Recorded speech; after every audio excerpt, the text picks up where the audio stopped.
going to be a presentation because we're all here to learn how to put together a good 360 comment and how to change the course of waste management in New York from our perspective. So I'm Fred Sinclair, and I'm currently serving from Allegheny County, currently serving as the chairman of the Concerned Citizens of Allegheny County. I'm Kate Bartholomew, and I'm chair of the Finger Lakes group of the Sierra Club, but I'm also conservation co-chair for the Atlantic chapter of the Sierra Club, and a bunch of other things too. I'm Rachel Trickler. I'm a member of the Sierra Club and the Water Sentinels. We've been learning about landfill issues for a couple years now, ever since we started having gas drilling waste going into our area landfills. And I'm Gary Abraham. I'm an environmental attorney from Humphrey, New York, in Cattaraugus County. Okay, thank you all. And I'd like to start out by saying that we all have a lot of experience battling on behalf of the environment, and we all have in our individual communities specific instances where we have done battle with either the local officials or the departments in charge, and we all have our positions on where we've been and what we've attempted to accomplish over the years. This that we're going to be talking about today is an opportunity that is unprecedented in many of the battles that we've fought previously. And that is that the New York State Department of Environmental Conservation has opened the book on comments and a revamping of the entire solid waste management program regulations for New York State, called Part 360. And there was an interesting thing about this, is that the governor even released the opportunity to make these comments and to take part in the public comment. And that's very unusual for the issuance of regulations for a governor to say, we want the public's input in this. Now, I'm not saying that there aren't hidden agendas or damaging agendas contained within their proposals at all. But I am saying that this is an open door for the public to have input into what's going to shape the future. Also, in 1988, there was legislation which was a game changer. And it had some very staunch recommendations, the Solid Waste Management Act of 1988.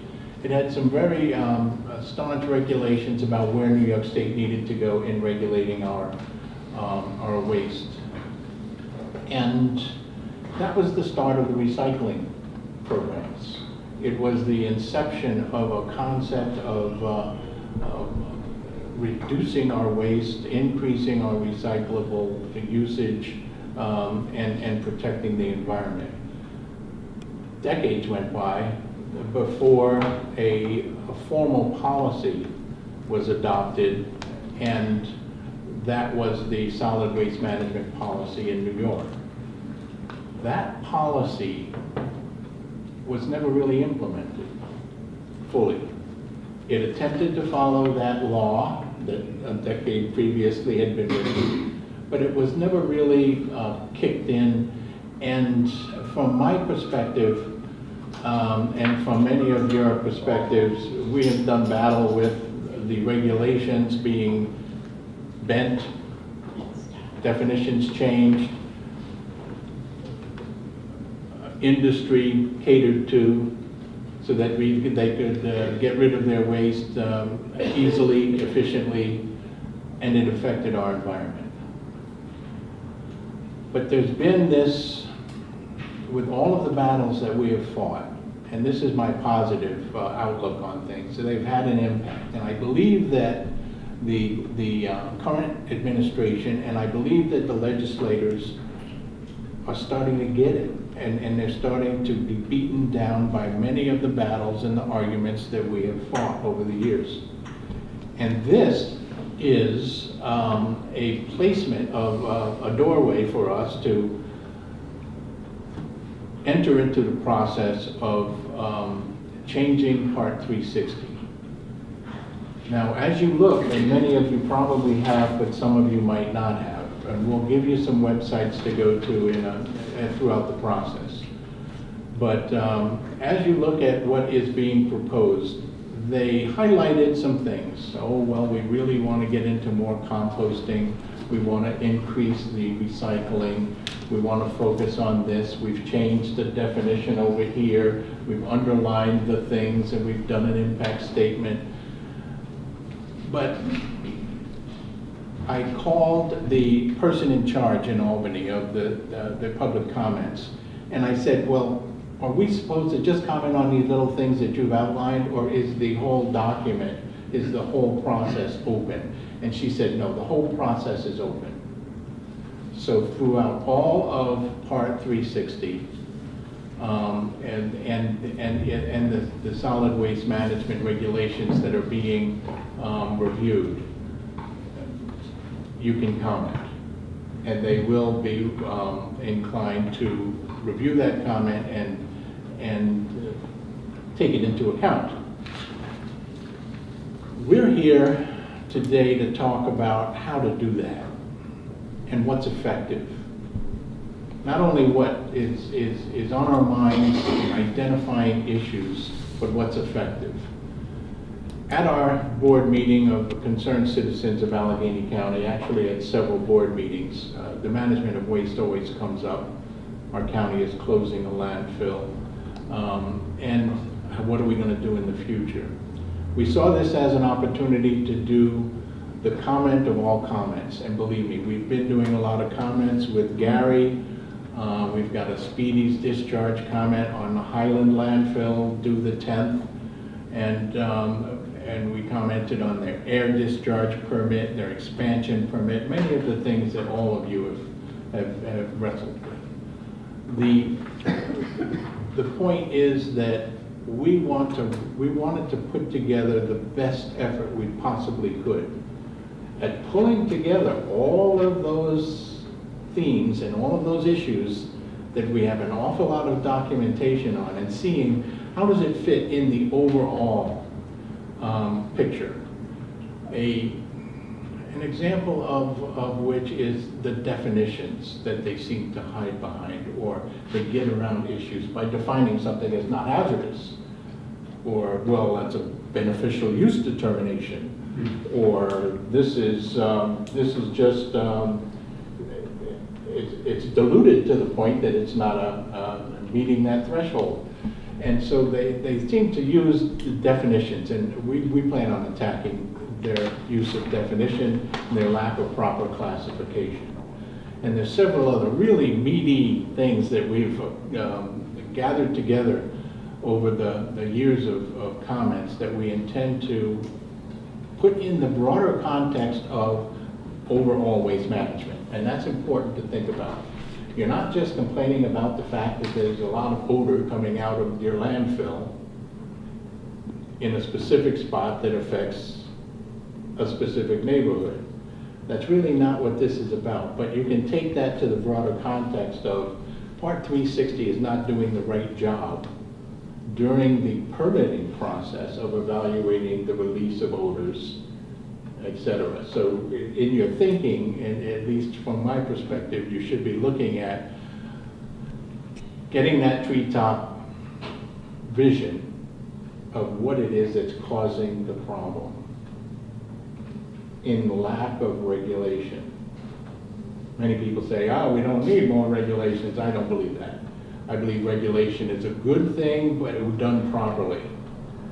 And there are many people who think that the whole process has been hijacked, and that could very well be by industry and by money, and has bent, has kind of refracted the staunch need to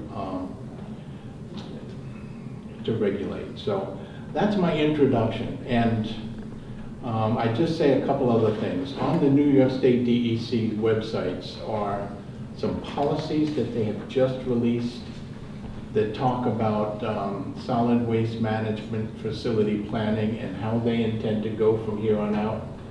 And they've been given some pretty staunch marching orders by the current commissioner and from somewhere that attempt to bring them back into focus with the law. We think, and Gary's already gone pretty far towards proving it, that they've been operating outside of policy and law, just to bend the rules to make it easier for them. And there's several instances and examples of that I'm sure we'll touch on here tonight. But that's my introduction to why we're here.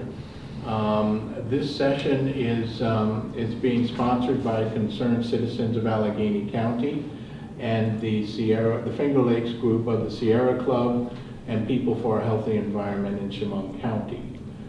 We hope that we can pull together a broader coalition of groups statewide and get everybody really, really interested in commenting, and possibly through that coalition take it to the next level of public awareness, use of radio, use of interviewing, articles, get more interest, wake people up, and through the groups. So we're proposing a coalition of forces, and this is actually the seed of that. This workshop is that. Thanks to Gudrun, who was mentioned previously, who came back from a recent meeting, and she is our staunch traveler.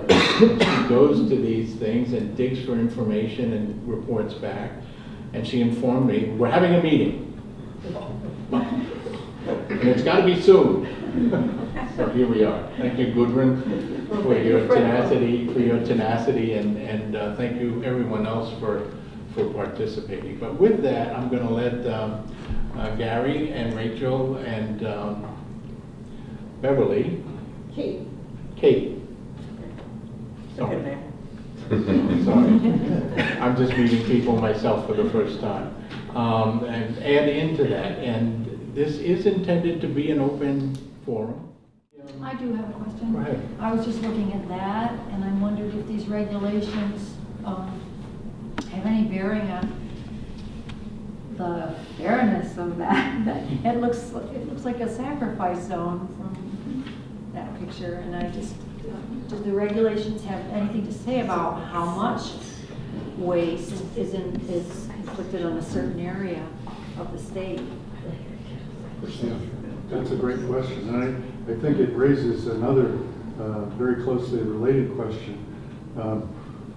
How much emissions that could be avoided result from trucking most of the state's waste to Western New York, Region 9 and Region 8? Right.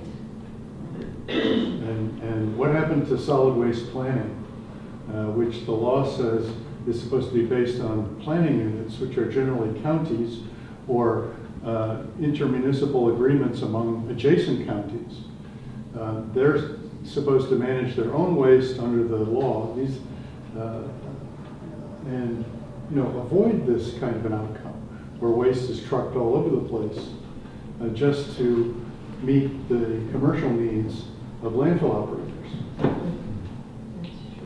Now, for example, a large proportion, in some years more than half of Chemung County's waste is trucked to the Highland landfill in Angelica in Allegheny County. Why?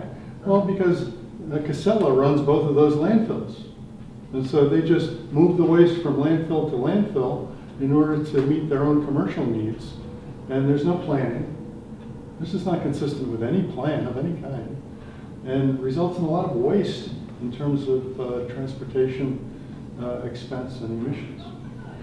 And that's why they're pushing the trash by rail at Seneca Falls. Fortunately, is going to be made at this point, but that doesn't mean that future contracts won't be made with other locations. So, but that's how they get around, greenhouse emissions. Well, we're going to transport by rail, but then it has to be offloaded and then transported to the landfill from the rail site, so. But that is what everybody's saying, oh, we're gonna get trucks off the road, so they don't quite understand the whole concept that's So, really not so this is happening. a beginning of a great comment. You know, you want to ask the DEC, how is what you're doing here consistent with the state energy plan? How is it consistent with the federal clean power plan? What, have you done anything in these new regulations to address this problem of the transport of waste to Western New York? From all points, including from out of state. And how is it meeting the original intention of the Solid Waste Management Act of 1988 and the policy of waste for waste management in New York? Everything was supposed to be shrunken down. All of the quantities were supposed to be reduced, and these regional agreements were supposed to handle the regional wastes. But all of a sudden it turned into an industry, controlled by an industry, that was bringing in waste from everywhere but it wasn't supposed, that was not the plan, that was not what's legislated. And so that is a good, a good angle in on. DEC needs to do something different. Now, there's an interesting thing I'd just like to throw in here. You can be a junkyard dog and go after the DEC and accuse them of not doing their job and destroying the environment, and that sets a certain kind of response and stage. And there's a lot of reason to do that, but they immediately set up their shields, and they might not listen to what you have to say as strongly as if you present it very, very clearly, very plainly, with a lot of backup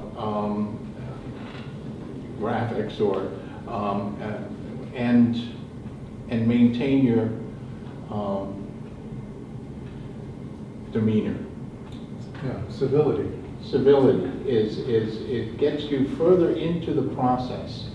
And what we're actually after here is the framing of issues that when this whole process looks at, the administrators say we need to open this issue up and we need to take testimony and we need to go into adjudication of what should be done.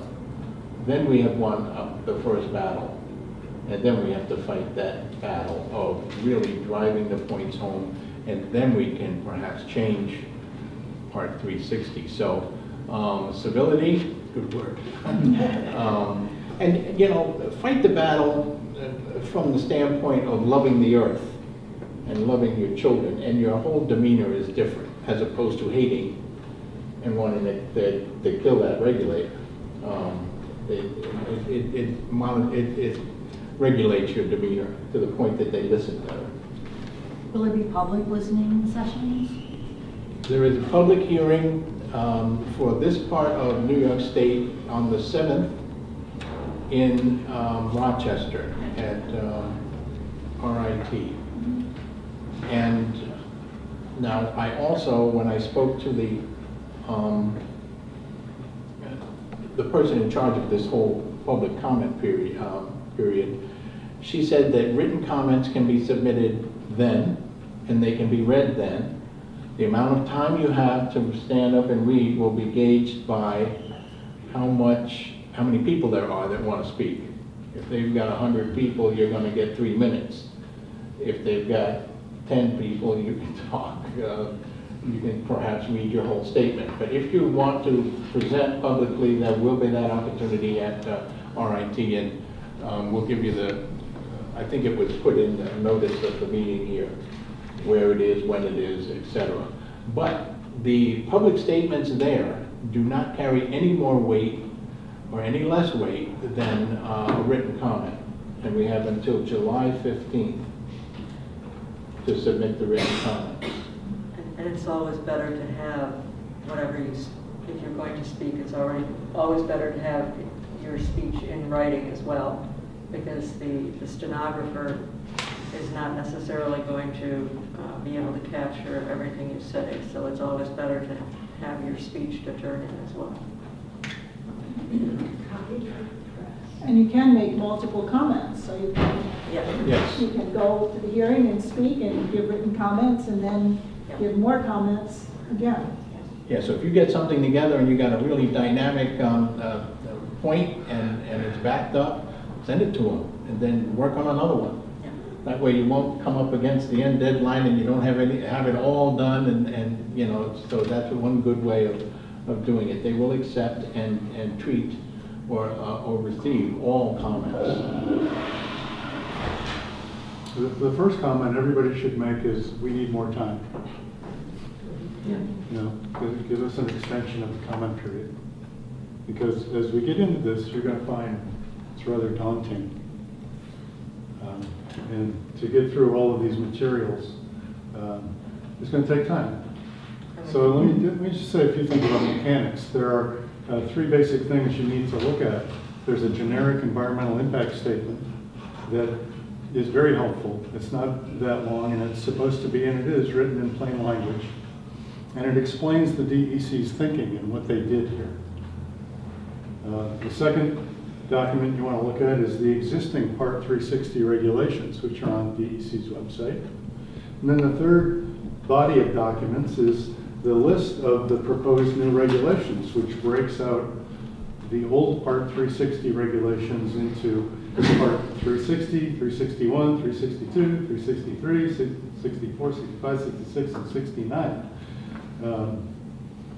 And then there's some minor changes to some of the procedural rules that are also on the list.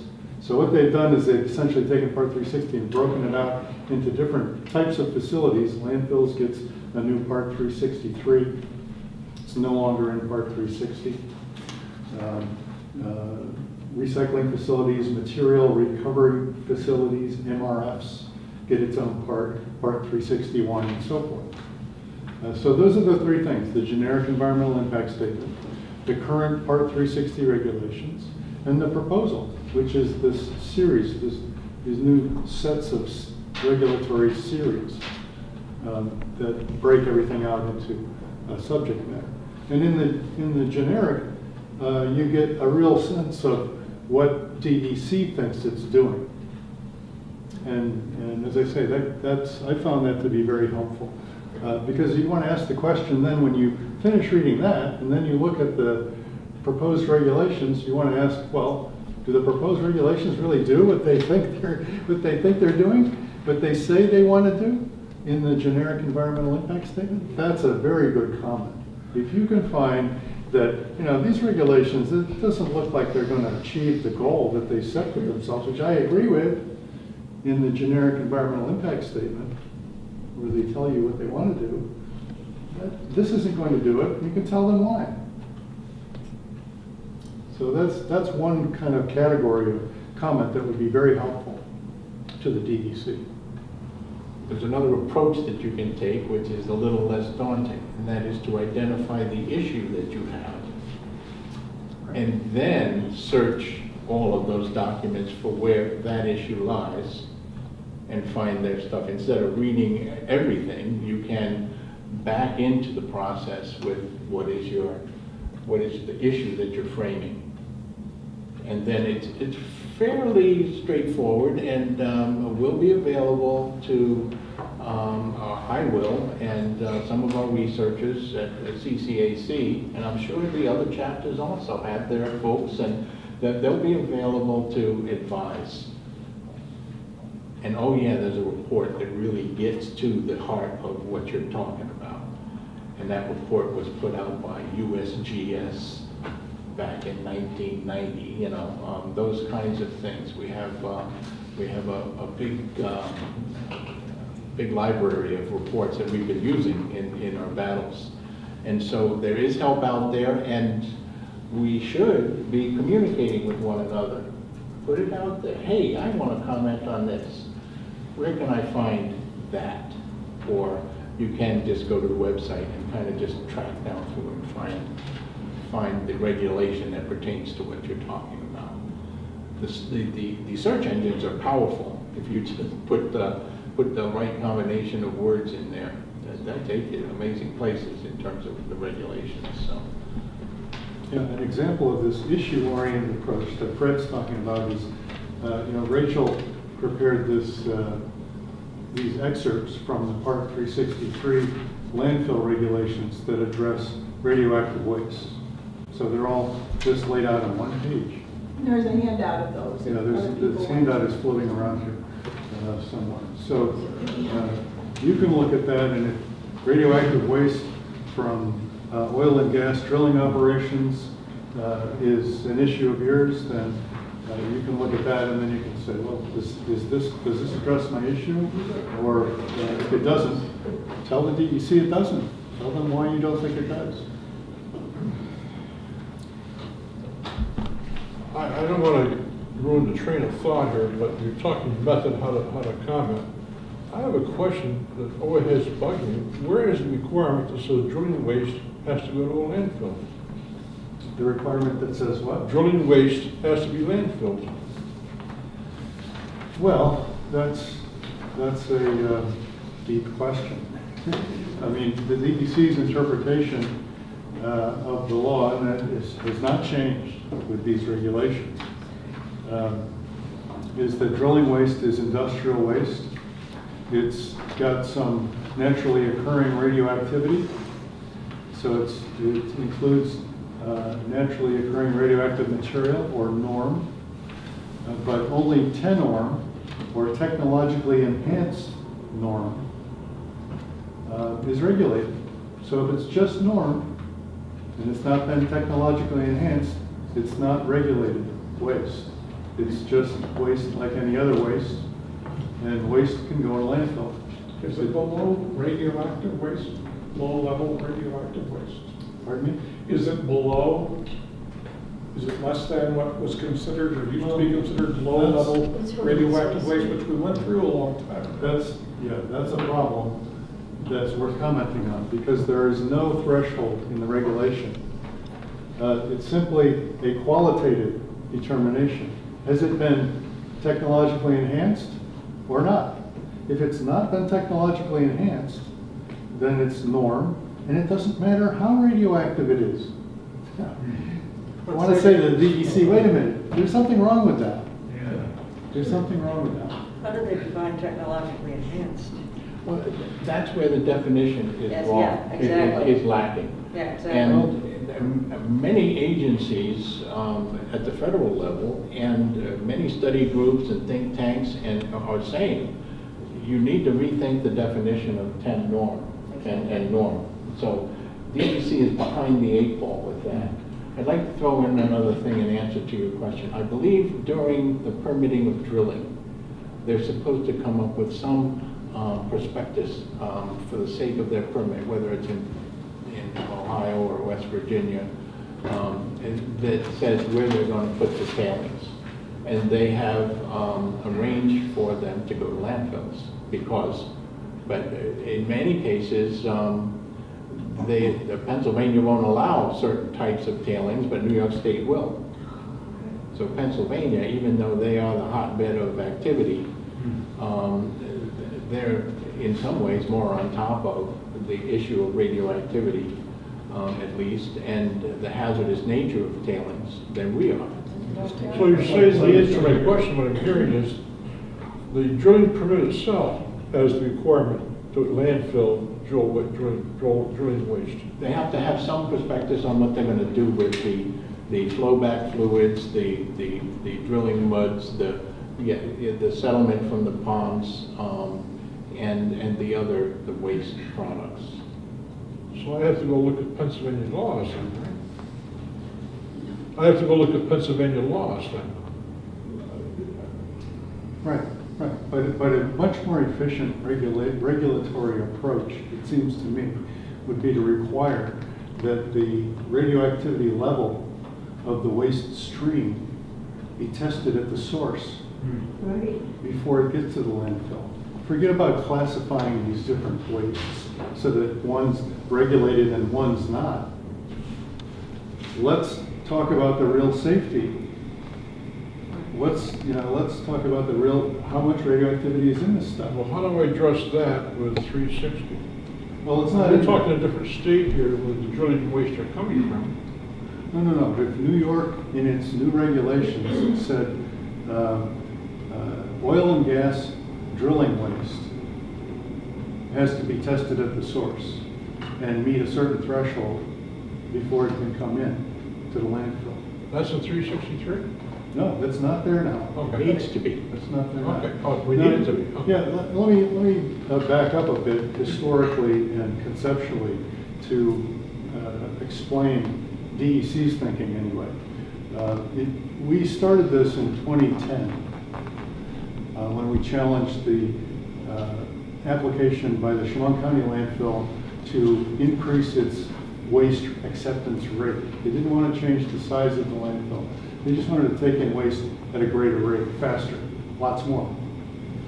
And they wanted to do that because they had contracts for drilling waste in Pennsylvania.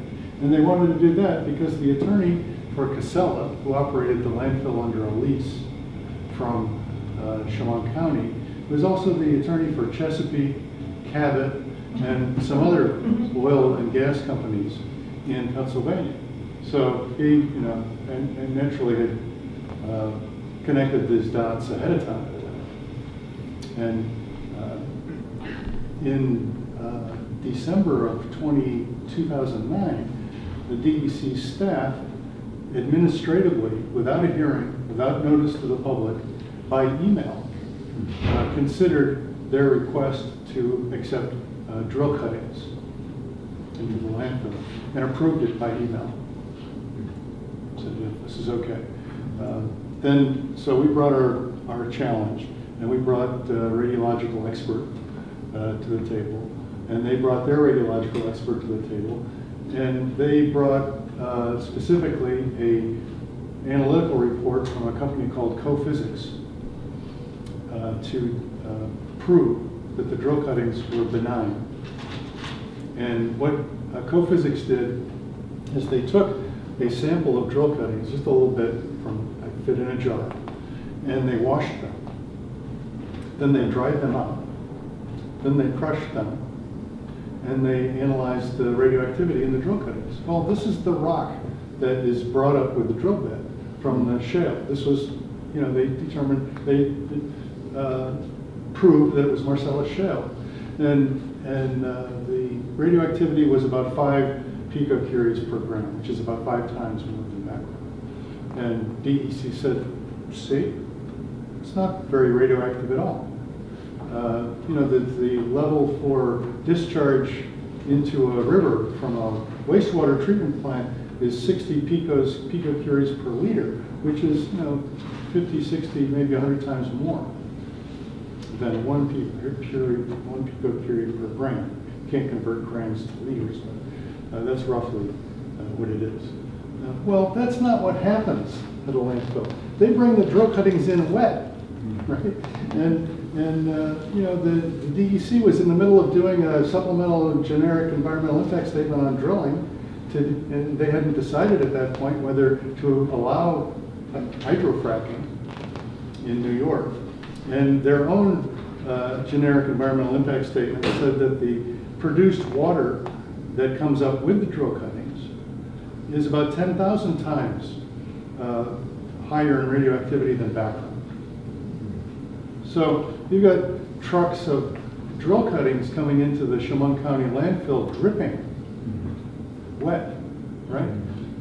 And what's in the liquid? It's primarily the radionuclides of concern are radium-228 and radium-226, which are known to cause bone cancer and leukemia because chemically they act like calcium in the body.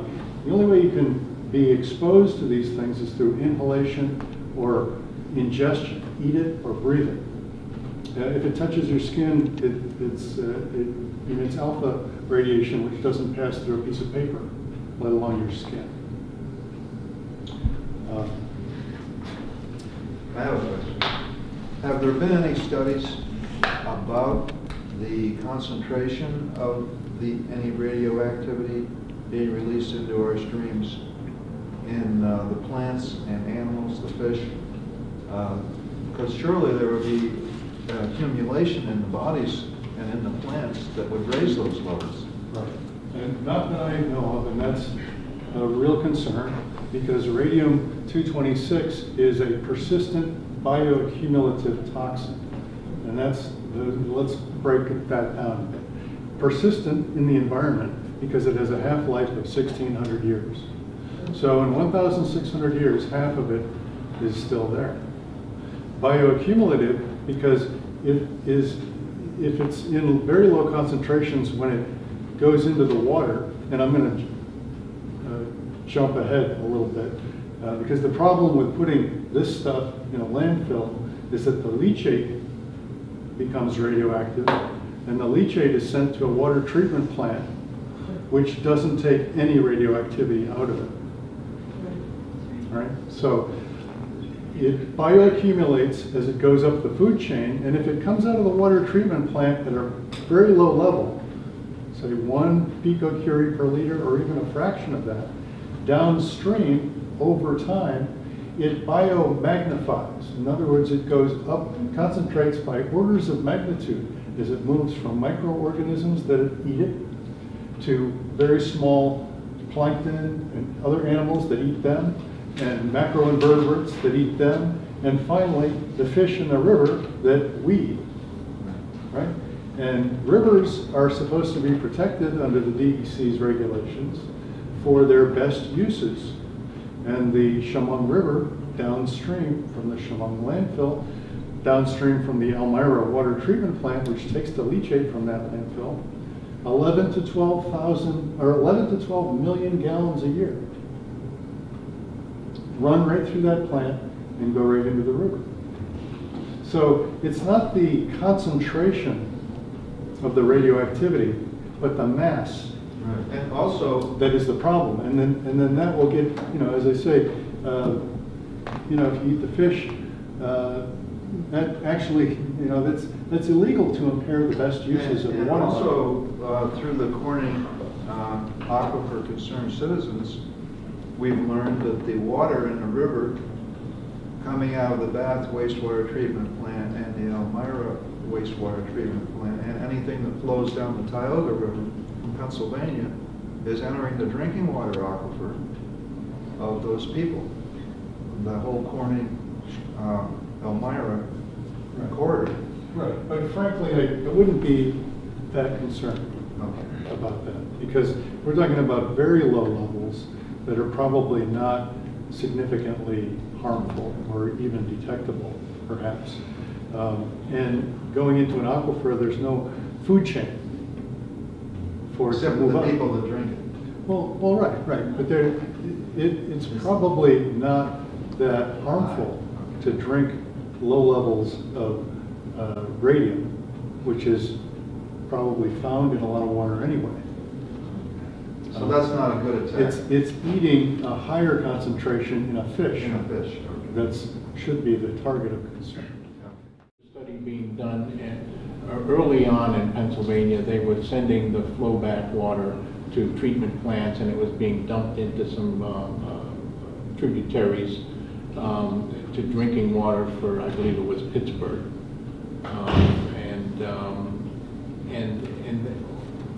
and they found that the levels were way too high. And I think that some of the colleges down there are doing follow-up studies on the biota and how it affected it. But it'll be a while before they come up with results. I think there is some work going on in Pennsylvania where they made some harrowing mistakes initially. Yeah. But the recommended dosage of radium in drinking water by the EPA is 0.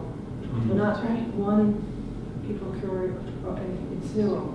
Then the maximum allowed by EPA is 5. But the recommended is 0 because every single radium that goes into the body is a risk for cancer. It could be. It's as simple as that. And someone just told me that radium. And of course, it'll be 10, 15 years, never be able to be tracked to any specific one radium. But those that learn about these risks are the people that are really complaining. Because it's not like, the EPA has determined these values in the year 2000. And one of the problems that I see is that there are so many issues that we're just learning now, and it appears that the DEC is not even trying to learn. They're in denial, as far as I can see, in some ways. They keep telling this story about how drill cuttings are harmless because they're done before the fracking is done. Well, that story is being taught by DEC officials. Then if you challenge it, because we did the other day with the director of a landfill was telling this same myth and thought this would go over on the audience. And when we said, well, we now know that the drill cuttings, when they're wet, they have radiation on them. And it's almost impossible to get it off. Because that's another thing we just learned, that only 80% of that moisture can be removed. And that's why we're always learning new things whenever new things are coming out in the press or in workshops and so forth. And it's not quite the end of the story that we know. And another thing, just last week, for 2 days, I sat there with my husband. National Academy of Science had a 1.5-day total workshop on frac wastes and what to do with the frac waste and how to recycle it. And they were basically talking about which roads are we going to spread it on, okay? I mean, no, I'm not kidding. But there was a lot of other stuff discussed, and we should also define, what do we mean by beneficial use determination, BUN, okay? What is benefit to one person is not to another.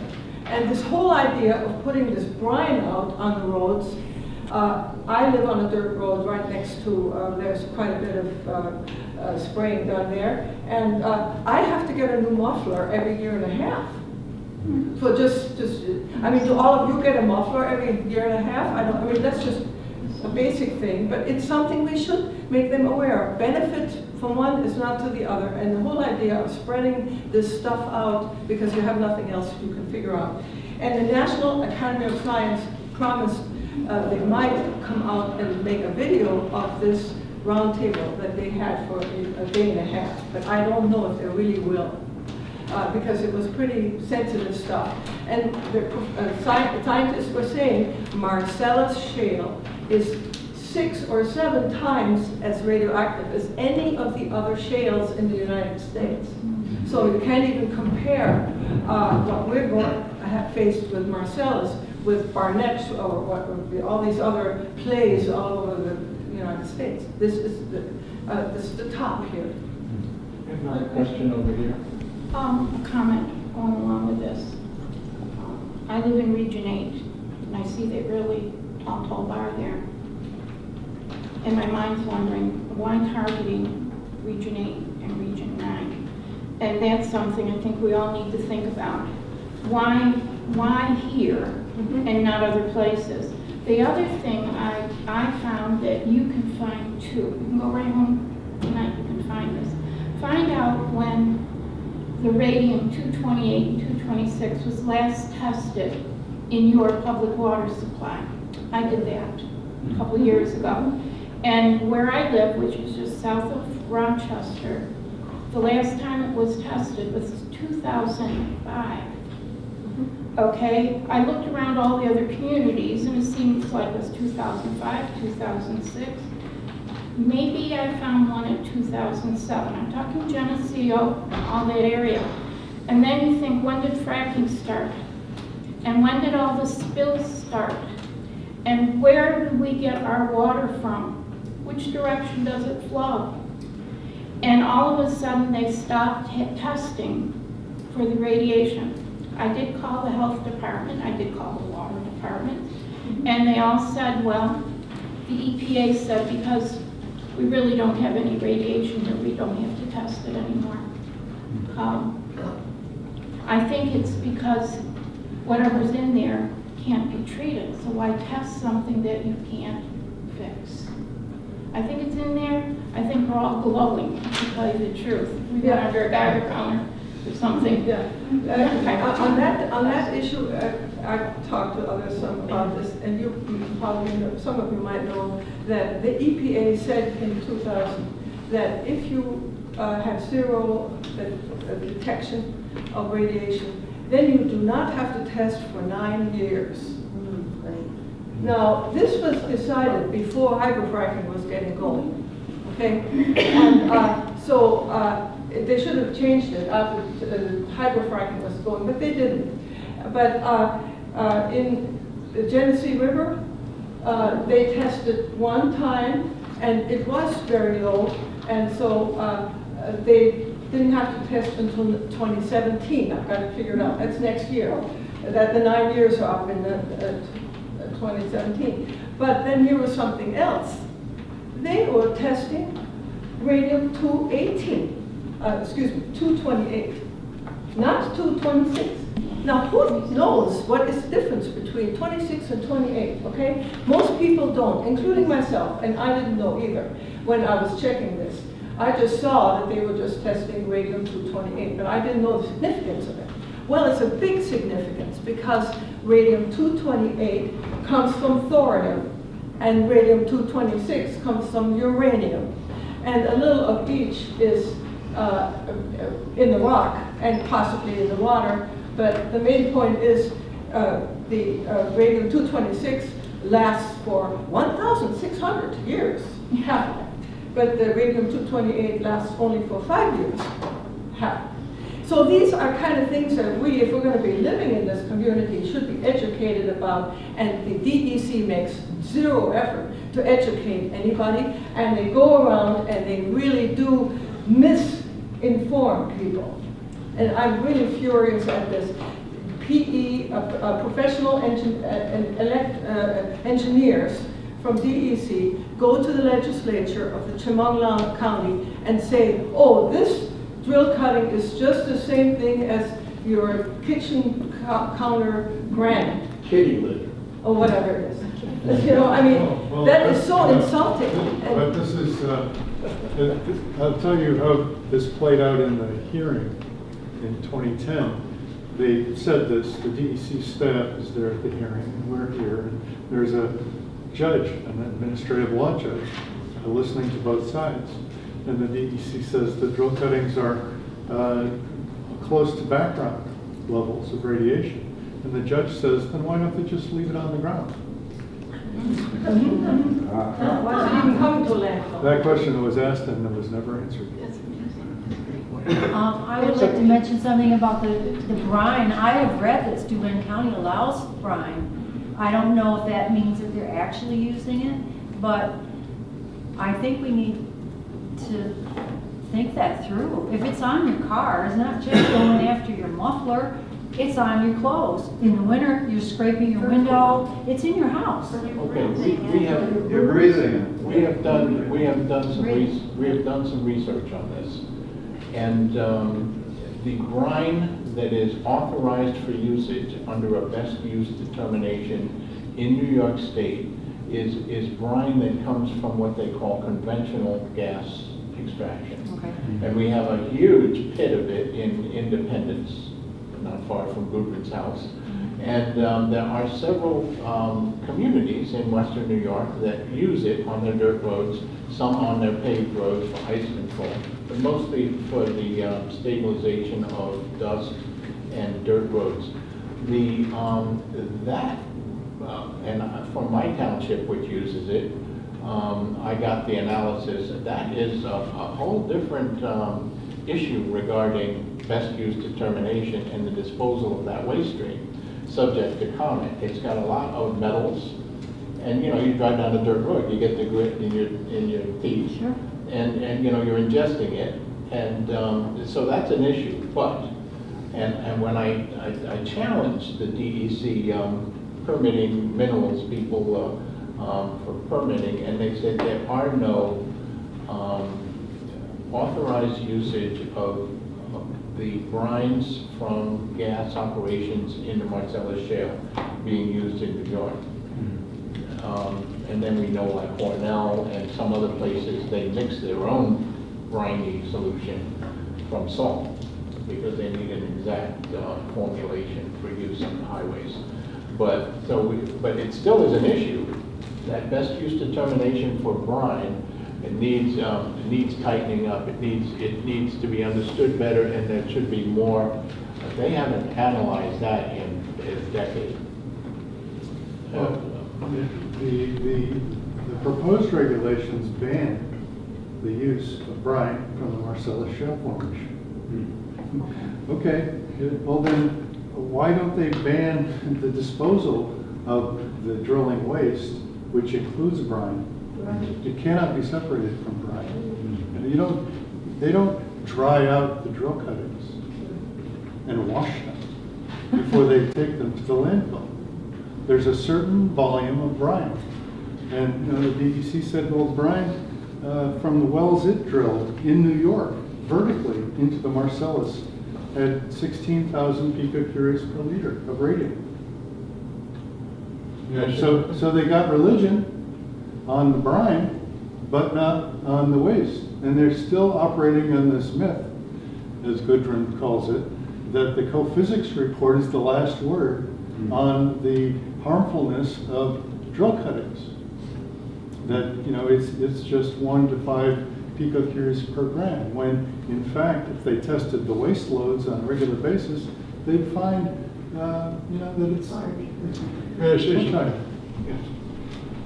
A USGS report, which I have read several times and written to the Chemung County Legislature on, shows that there are several strata between the surface and Marcellus shale that have RA-226 in them.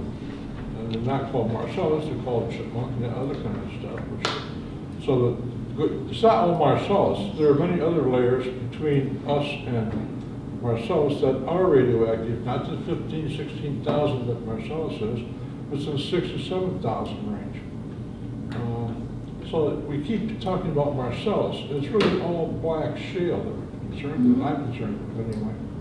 Well, the new regulations say that for the beneficial use determinations that Fred is talking about, and put on the side that there's a ban on brine from the Marcellus shale.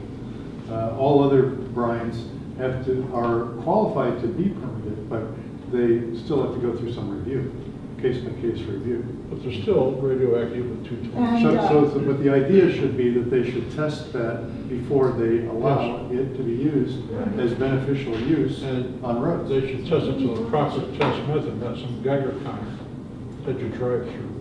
And the proper test is EPA 903.0 or 903.1. Which is a laboratory test. Yeah. And they should have some perspective on the daughter radionuclides that come from them over. This waste. The judge and the commissioner both said this is not the right forum for this issue. You're not making any challenge to the way this landfill is operating. Well, what we're doing now is perhaps the right forum. But anyway, so let's assume that they're putting in drill cuttings that are 5 picocuries per gram. The commissioner did say you're dismissed, but you've raised some serious issues, and I'm remanding this back to the DEC staff to add permit conditions based on 11 different investigations I want them to do. And out of that came the portal monitors for Chemung. Then that was added to Highland, and now they're in the new Part 360 regs for all landfills. Another condition that got added is biannual testing of the leachate from the landfill. Okay, so now you've got a whole landfill that's been there for many, many years, full of waste already. Now they're starting to put drill cuttings in at this very low level. What should happen to the radioactivity of the leachate? Well, it should be lower than the highest radioactivity of the drill cuttings, wouldn't you think? Because it gets mixed in with everything else. Well, we looked at it, and over time, over the 3 years that followed, 2010, the leachate reached 14 picocuries per liter. So now you have to ask yourself, oh, what's going on here? They're not just putting in 5 picocuries per gram drill cuttings, they're putting in something in addition to drill cuttings. Oh, what is it? Well, that's the missing brine that they never characterized, that they never acknowledged comes to the landfill leaking out of the truck, as we can see when we go look. What is the definition of solid compared to liquid to solid at a landfill? The regulations, which have not changed in this regard, say that solid waste is any waste that has at least 20% solids. 20%? Yes. So 80% of the mass can be liquid, as long as it's not free flowing. So what do they do at the drill sites? They add sawdust Trees are gone. so that it doesn't free flow. It's like whack-a-mole. But it does not take any of the liquid out. So it's coming in like a slush? Well, Or it could be? Rachel can describe what she saw once when they unloaded the truck. Well, in a Pennsylvania landfill that was taking drill cuttings, and they dumped the load in front of us, and I described it as chocolate pudding because it splattered on people. Oh. And now what has happened in the time since 2010 is that Pennsylvania has started to get religion on this issue. And they said, you know, they were discharging their wastewater directly into the streams. And they said, no, you have to reuse it. So this has created two problems. Reusing the same fluid, now we're talking about frac fluid, makes the fluid more and more concentrated. Each time it goes through the formation, it picks up more and more radium, becomes more and more saturated. The brine that comes up with the drill cuttings when in the first phase, during the drilling phase, is so high in radioactivity because it's been sitting there leaching radium out of the rock for millions of years. And so it's become chemically saturated. It's got as much radium as it can take. Well, the same thing starts to happen when you reuse frac fluid. And so how do they reuse frac fluid? Well, they run it through a process that takes the solids out of it and tries to clarify it, purify it. So they, creates sludge, which is a new solid waste stream that's going to these landfills. And it's 20% solid. I drove behind a Pennsylvania truck, dirty truck. I can't know what's the name of the one down near south of Houghton College. I was on my way to Houghton College. Highland? At Highland. And I was amazed. First I was amazed because I saw this hill rise up, and then I realized what was in the hill. And I guess I wasn't supposed to go on the road, but I didn't know that. Nobody stopped me. But I followed the truck right into, almost up to the gate. And I took pictures because I was so amazed because it had a Pennsylvania license plate on it. That happens every day. Yeah, but that was my first time of really seeing it and realizing that's going on over and over 8 or and 10 a over. day. Yes. And then across the state, the same thing happening. We're taking someone else's problem and it's going into these regions, becoming our problem, but we don't know about it. It's kept so quiet to keep us calm. Now, that was not the intention of the legislature when they wrote the Solid Waste Management Act or when they developed the policy for management of waste in New York. So What do you? that's a great, you should hammer that point, that they are outside of what the policy was That's it. supposed to affect the regulation of waste. The original policy, Yes. to keep things clean. Right, to reduce the amount So of to waste that reduce we had to dispose of. the 1988, the Solid Waste Management Act of 1988 introduced a state solid waste management policy that is referred to as the solid waste hierarchy. And it said, these are the preferred and the least, these are the most preferred and the least preferred methods of handling waste. And there were 4.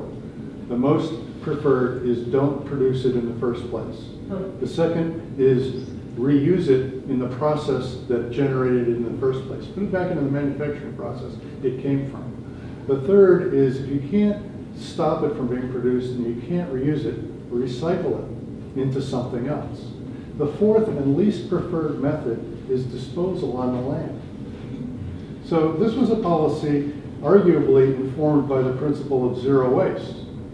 If we followed this policy, we would eventually reduce our waste over time, increase our recycling rate, so that there would be no need for landfills. I have a question. That was the idea. And is this, you want to ask, as you read through this stuff, to comment on, is this achieving that policy? No. What about jurisdictions, though? Is it possible for local jurisdictions to make up their own regulations and not let this stuff come in? Yes. Nothing preempts towns and counties from having more stringent regulations up to an outright ban on waste entering their jurisdiction, as long as they treat in-state and out-of-state solid waste alike. So you can say, we don't want any drilling waste, whether it comes from New York or Pennsylvania. Well, And you can let's go ban it. that way. You can, well, but that's not Small a county, you very, can. that's not a very good effective policy in the end, because, then you have the prospect of little oases of freedom from waste, and other places that have not done that, that's where all the landfills are. I mean, part of the problem that all of this arises from is that when the landfill regulations went into effect in the first landfill regulations in the late 70s, requiring, for example, a double liner. A liner, in other words, a bottom liner that goes into a porous 3-foot layer of material, and then another liner under that, and the leachate is supposed to come out of the landfill into this middle area, this leachate collection system, and be drawn off and taken out. Well, that was very expensive to have a landfill like that. We had 200 landfills before that regulation, and now we have about 20. 22 landfills in New York. And there hasn't been a new landfill for a decade, I don't believe. It's very difficult to site a landfill. So, but what happened is we increased our waste. Our waste rate, generation rate, didn't decline. So we have these gigantic landfills. You used to have lots of county landfills all over the state, relatively small. Now you have 22 gigantic landfills that are less than 50 years old, so that humanity does not have 50 years of experience with landfills engineered to be this big. And we don't know what's going to happen to these landfills. I mean, EPA and everybody who's studied this says all landfills will eventually leak. Drill cuttings are even add to this problem because they're 4 times as dense and heavy as waste, industrial or municipal solid waste. So they create stability problems for landfills. When you put lots of rock into a landfill, wet rock, for that matter, your ability to keep the landfill slopes intact and not have the landfill fall down, which has happened in places. The whole landfill, the whole side of the landfill, falling down and covering a road and a house. And there's a particular problem with Marcellus drill cuttings because they have pyrite, and pyrite expands when wet. So it's particularly unstable to put pyrite into the landfills. But if jurisdictions refuse to accept this waste, one does, then another does, then another does, you're pushing it back to the companies that are creating the waste. Isn't it their problem instead of our problem? Well, we all create waste. Yeah, we create. We all create waste, but, Well, radioactive. the drilling Well, waste no. we're talking about is a new waste stream that's very large. I mean, almost 50% of the Chemung landfill is drilling waste. Right, the companies who are doing the drilling, they're able to dump this on the citizens to worry, here we are trying to figure out what to do about it, and it's poison. That's not their problem, that's ours. I don't understand that. But the DEC has not been convinced that what you just said is true. Okay, that's poison. Well, that it's dangerous, that, they think it's benign. They think it's not very harmful. They think it's just drill cuttings dried out and tested in a lab. When in reality, that's not what's coming. It's a complex waste stream that's comprised of a lot of different components. It's not just crushed up rock. But what about limitation of how much you can put into a landfill of drill cuttings? What about that? I mean, should there not be some kind of measurement of limitation of maximum amount you can put into one place from X number of wells all going into one place? Right. And then, of course, if you keep putting more of that in the one spot, then does this not involve ingrowth, and a situation occurs where more radiation is produced over time, and you can't even lock down the closed landfill? I mean, it will. But instead of trying to think of a way to properly regulate this, which I continue struggling with, and we're all going to struggle with this, Yeah. I would rather see people say, look, you found in the environmental impact statement and all of the work you did with the Department of Health that fracking is too risky and the knowledge of its risks is too uncertain to allow it. And they specifically identified the management of the waste as one of the elements of those two problems, risk and uncertainty. Why don't you just ban this waste stream? I would rather see people say, this is a special waste stream, just like you did with brine. You said, we're going to ban brine from Marcellus Shale Formation. Why don't you ban solid waste that comes from the Marcellus Shale Formation? Because it's more radioactive than any other formation, and because there are uncertainties about what happens to this stuff. It generates radon when the radium breaks down, generates radon. Landfills generate hundreds and thousands of tons of gas naturally, and that brings up the radon with the gas. And radon falls out, as you know, to radioactive lead and polonium, which will fall out as a solid right out of the sky, very locally, right around the landfill, into the people's gardens of the people who live around there. Nobody's ever studied this stuff. I mean, we're beginning to get studies. There are studies now of radon generation rates at landfills to take Marcellus Shale drilling wastes. But it's very early in the research on this. And that goes right back to the reason why the commissioner of the Department of Health and the DEC commissioner said we can't allow it in New York because we just don't know.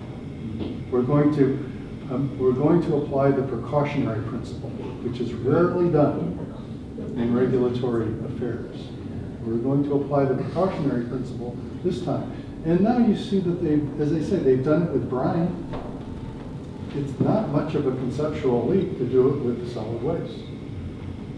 You know, we are commenting to this DEC regulation 360 and its subparts.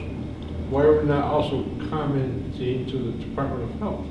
They seem to be instrumental in the SGIS shutdown. Well, I think the comments would be appropriate to also channel to the governor's office and make sure that they're aware of some of the issues that are being raised, good solid issues. That the Department of Health isn't really regulating this, so they're not an open door. But you could send it to the Department of Health, to the commissioner. There's no harm there. Well, and we could if I ask recall- the DEC, I think that with the drilling, DEC asked the Department of Health to do the health impact study. So here we could say DEC asked the Department of Health to do a health impact. I mean, the health impact study's already been done, so take it into account. That's right. Go back to the health impact study that was done by the Department of Health on fracking, and find the place in there that discusses the management of solid waste. And then just bring this to the attention of the DEC in your comments. So you're saying reference the Department of Health study in our comments to the DEC? Yes. Another approach that comes to mind is write a letter today, tomorrow, to the Department of Health, saying, would you comment on these proposed regulations? Would you comment on that? Don't ask the DEC to ask them, ask them yourself. Sure. You know, they can comment just like any citizen. There's no reason why they shouldn't. I have a concern about this terminology here, technologically enhanced. And Fred brought this up. There's definitions that are kind of taken as gospel, and technologically enhanced sounds like you're putting it through some kind of a mechanical or chemical process to increase the concentration of whatever it is that you're enhancing.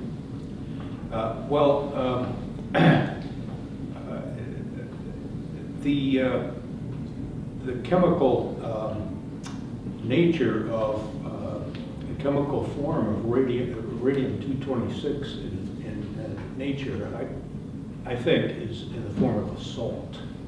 Salt is soluble in water. So does evaporation of water constitute technological enhancement? Because that's what's happening all the time in our landfills. You get it in at a certain concentration, it evaporates off, or the water goes someplace else, and you have a higher and higher concentration of radium-226 that is constantly building up over decades in your landfill.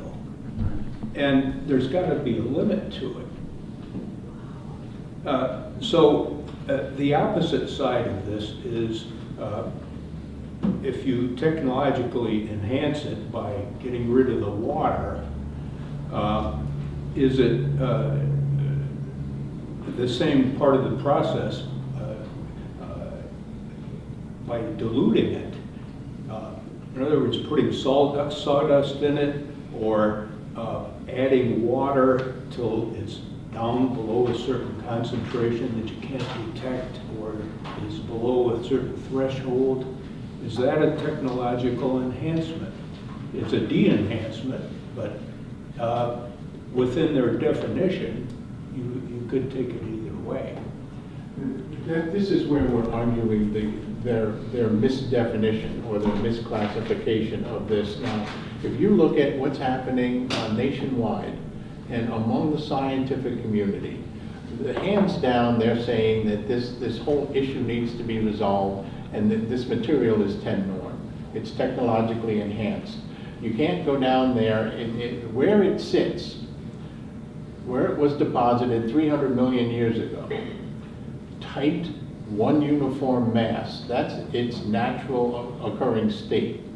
You're running a drill bit through it with drilling mud, grinding it up and mixing it with solvents and other types of chemicals and lubricants, and you're processing it into something that can be removed. Now, a key word here is processing, and we're not processing it into some kind of a more radioactive, but we are activating it so it's more interactive with the environment. And there's awful lot of people that are saying the definitions need to be cleaned up. Well, DEC has got like... Well, not to mention that there's an explosion involved, so there's some, access it. The process that Gary mentioned that is used as a method of testing that was brought into a court of law by the industry sounds like a technological de-enhancement to me. What you're doing is you're getting rid of the water, you're washing the the thing itself, so that you get rid of the radium. You're not enhancing it, you're getting rid of it. And we should make that point again. I mean, that point has been made, but we should make it again in this submission. And we should argue the fact that their definitions need to be fixed. And one interesting fact about that is that in 2008, Commissioner Granis, the previous DEC commissioner, proposed an amendment to the low-level radioactivity regulations that said that that norm is in place in its geological formation, and anything other than that is not norm. And so in 2008, they were considering the proper definition, but they never put it in. And obvious reasons, we're dealing with huge amounts of money here in the waste industry, handling this waste stream. Huge amounts of money, and a lot of those facilities are paying fees to the local community.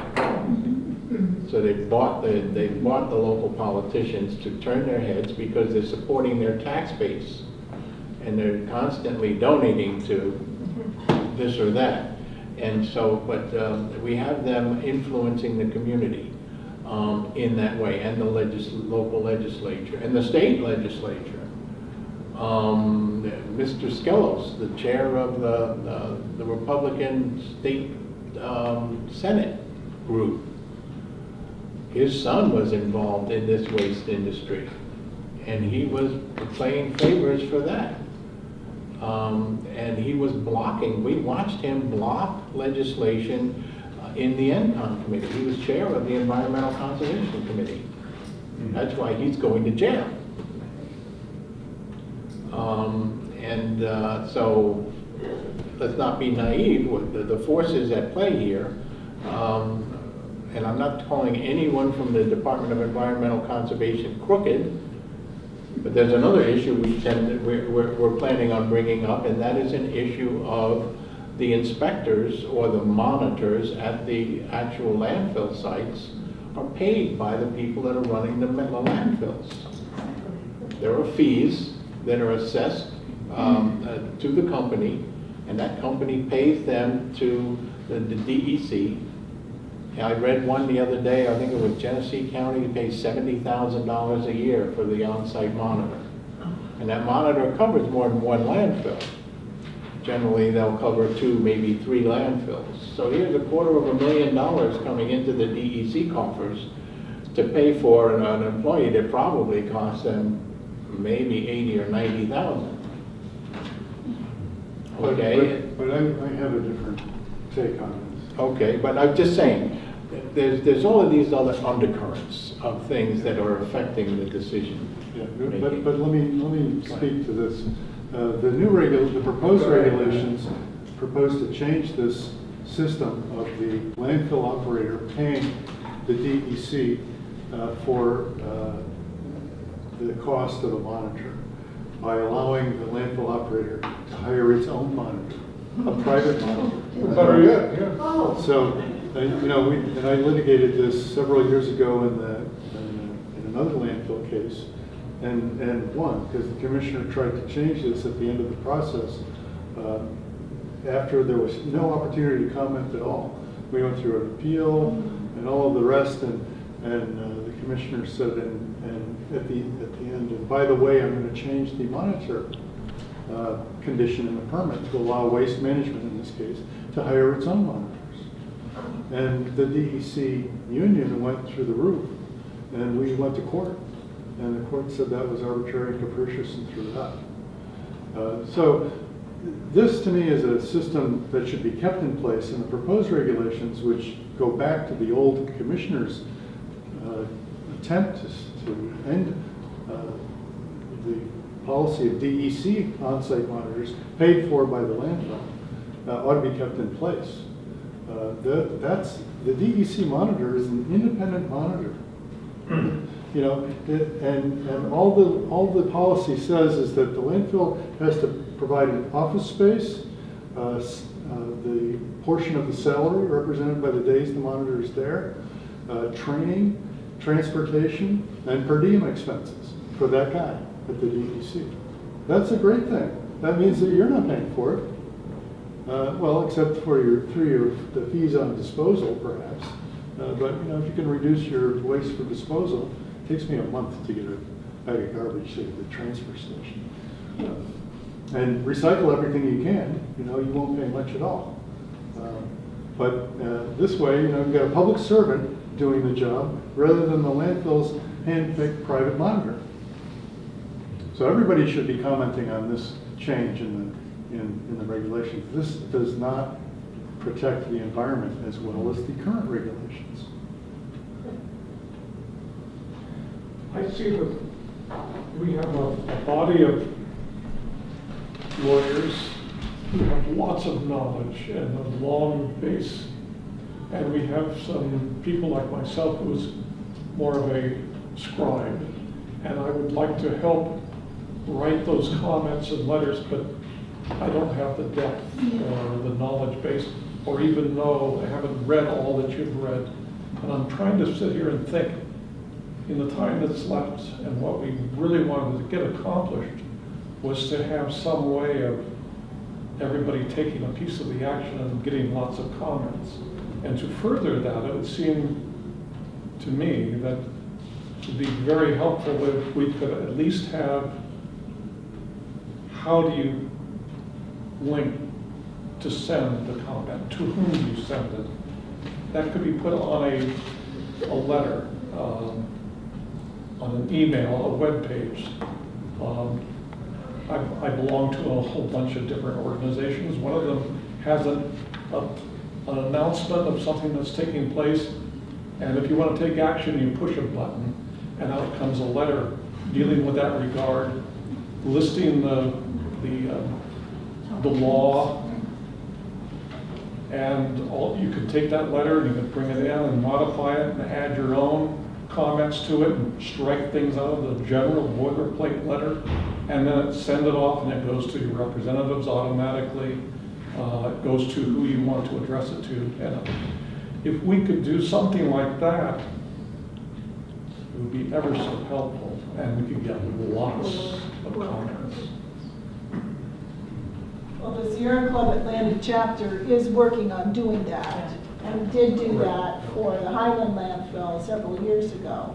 And that process did allow. Yeah, we were hoping to have something like that to present tonight, but unfortunately, our key staff person has been a little bit overwhelmed by the rally and so forth. But I think we will be, even if we could send in for an extension right now, that would be helpful so that we can, but we will have something up on the Atlantic chapter website with that kind of boilerplate letter.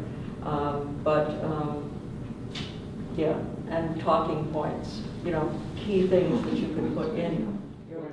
We got about 5,000 for Highland comments, and we focused that letter focused on the radioactivity issue. I mean, that was actually simpler than this, because this is so comprehensive, that one letter, you know, and there are many issues. I think that's part of the problem here too, is that there are a number of issues to focus on. Yeah, I think that's one thing.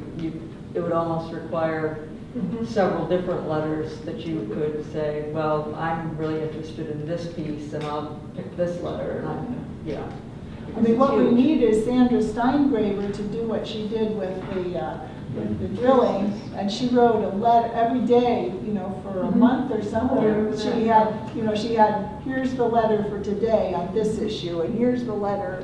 Every day she did a new letter, so. But she gave the scientific background and referred right to the regulations, so you could understand it. And I think that people did help her. I mean, she's a tremendous writer and had done a tremendous amount of research herself already, but I think also people helped her. So the person who probably has the greatest expertise, but not the greatest amount of time, is Gary. Well, I would be happy to do that kind of thing. I don't know if I can pump out one a day, but.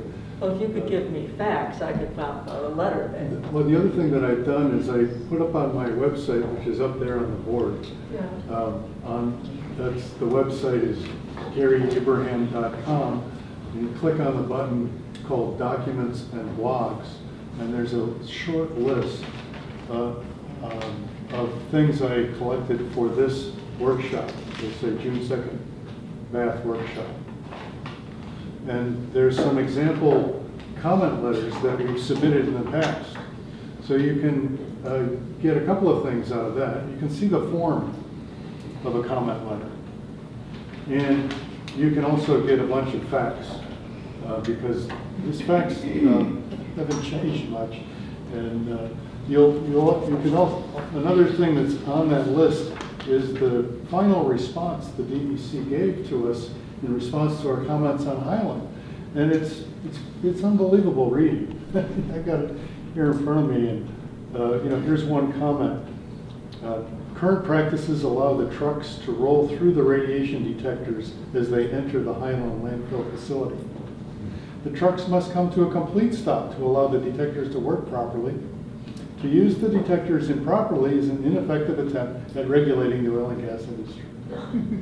Great comment. It shows that, this is another thing that should be in the back of your mind as you read through the DEC's stuff, is that the entire regulation of solid waste is about self-policing and self-reporting. We talked about the landfill monitor. He's there once or twice a week. What's going on when he's not there? What's going on at night? Can you talk to us about the effectiveness of this comment process? Are we just spinning wheels, or does something actually change when we make lots of comments? Yeah, I think that the DEC is not of one mind. And I think that they will listen. And particularly if they get a lot of letters on, a small number of issues, that's going to make them pay attention.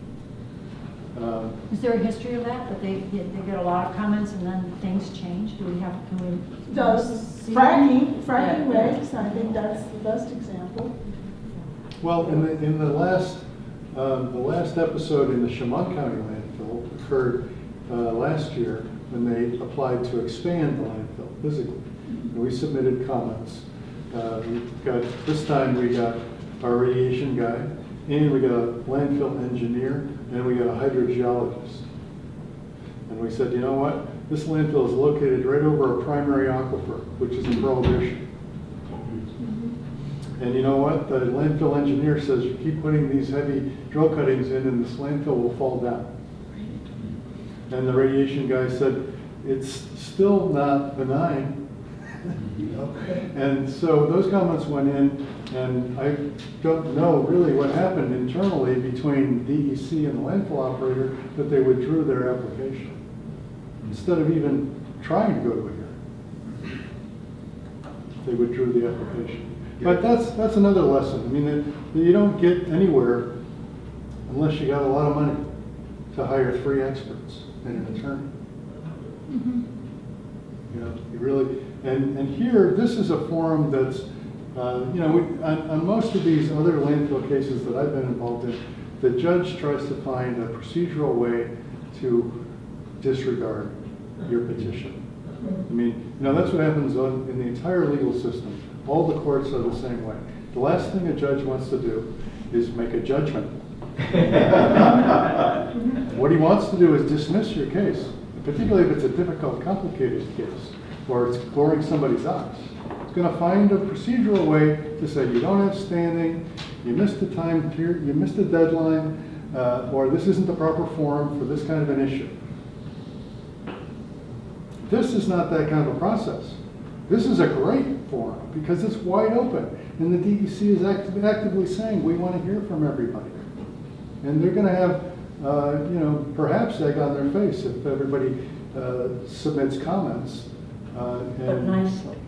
Yeah, Nice ones. with politeness, professionalism, mindful of the fact that the DEC staff has been decimated in the last 15 years. The budget for the DEC has been cut almost every year.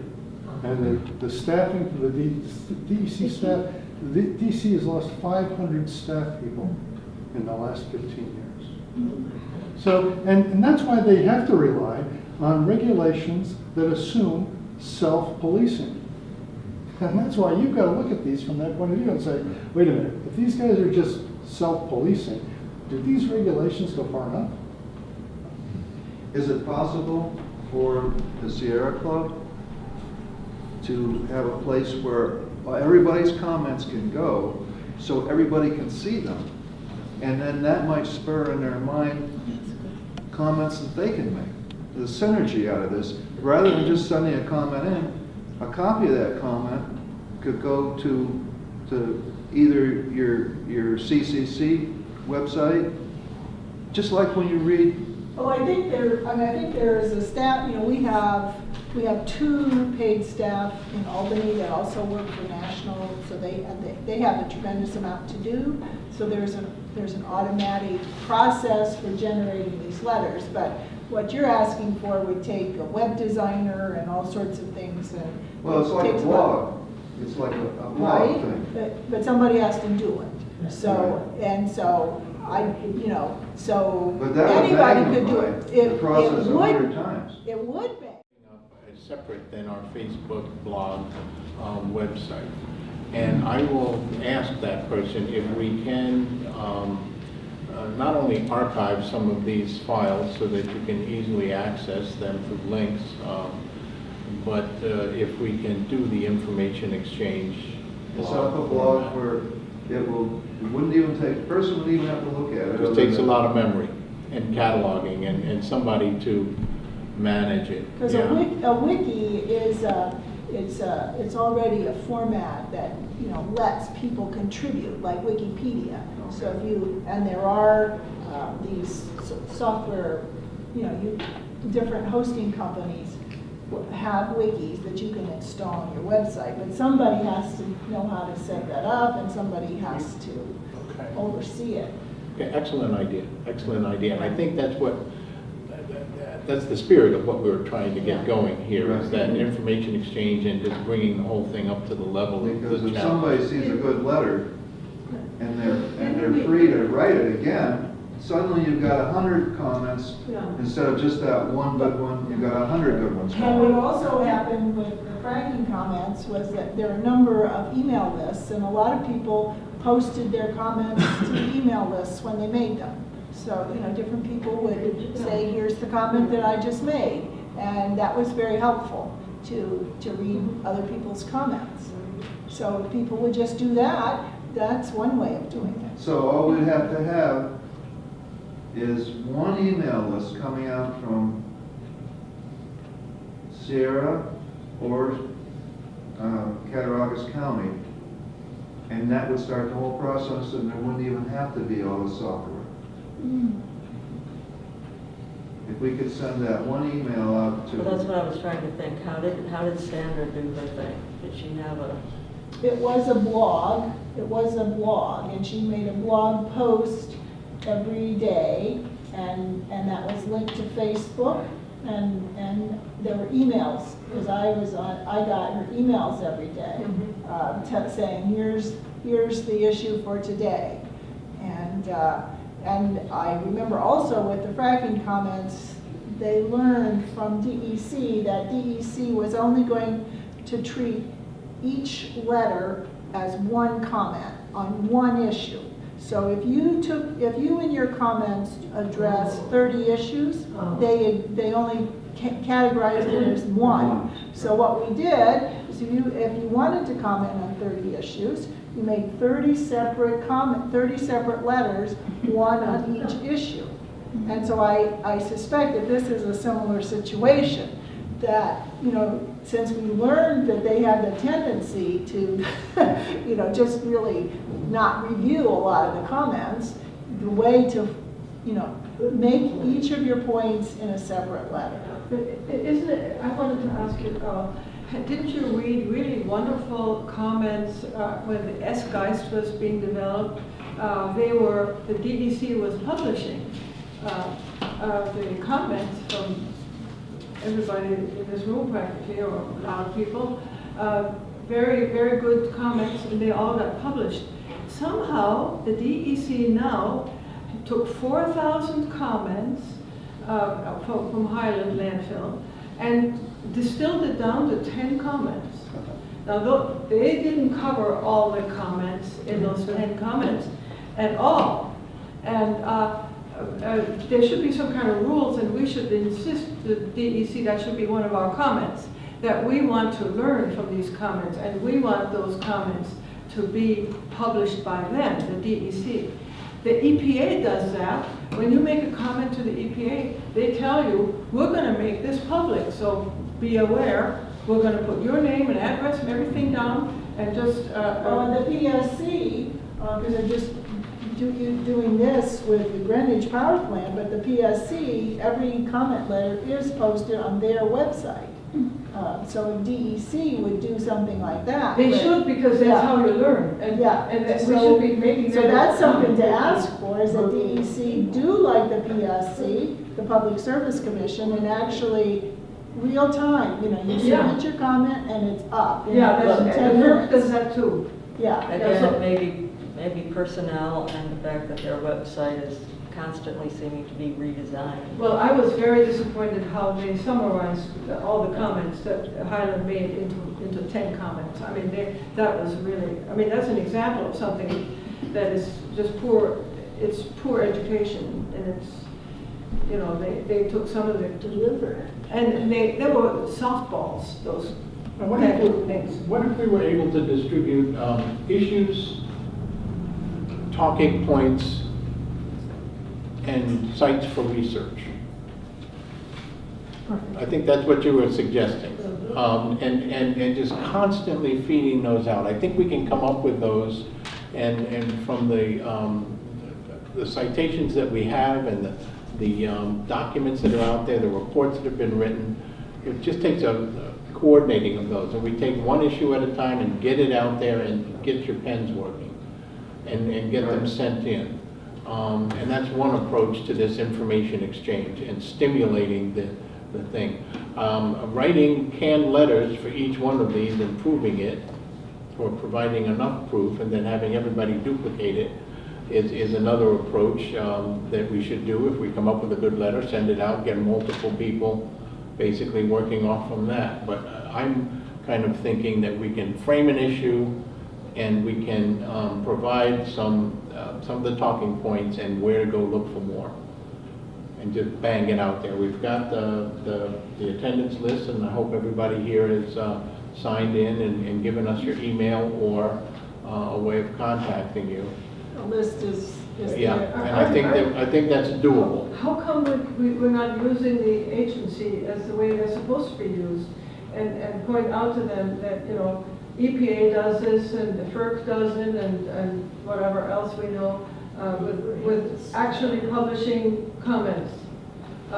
And they might not do it till the end though. Huh? They might not do, they might agree to They have that, to but set they it wouldn't up. do it till the end. Well, they wouldn't do it, right now, they wouldn't do it, that's true, you're right. And that wouldn't be So we functional for what we would. should ask for it, because it's an improvement for the agency, and for the future, and for education.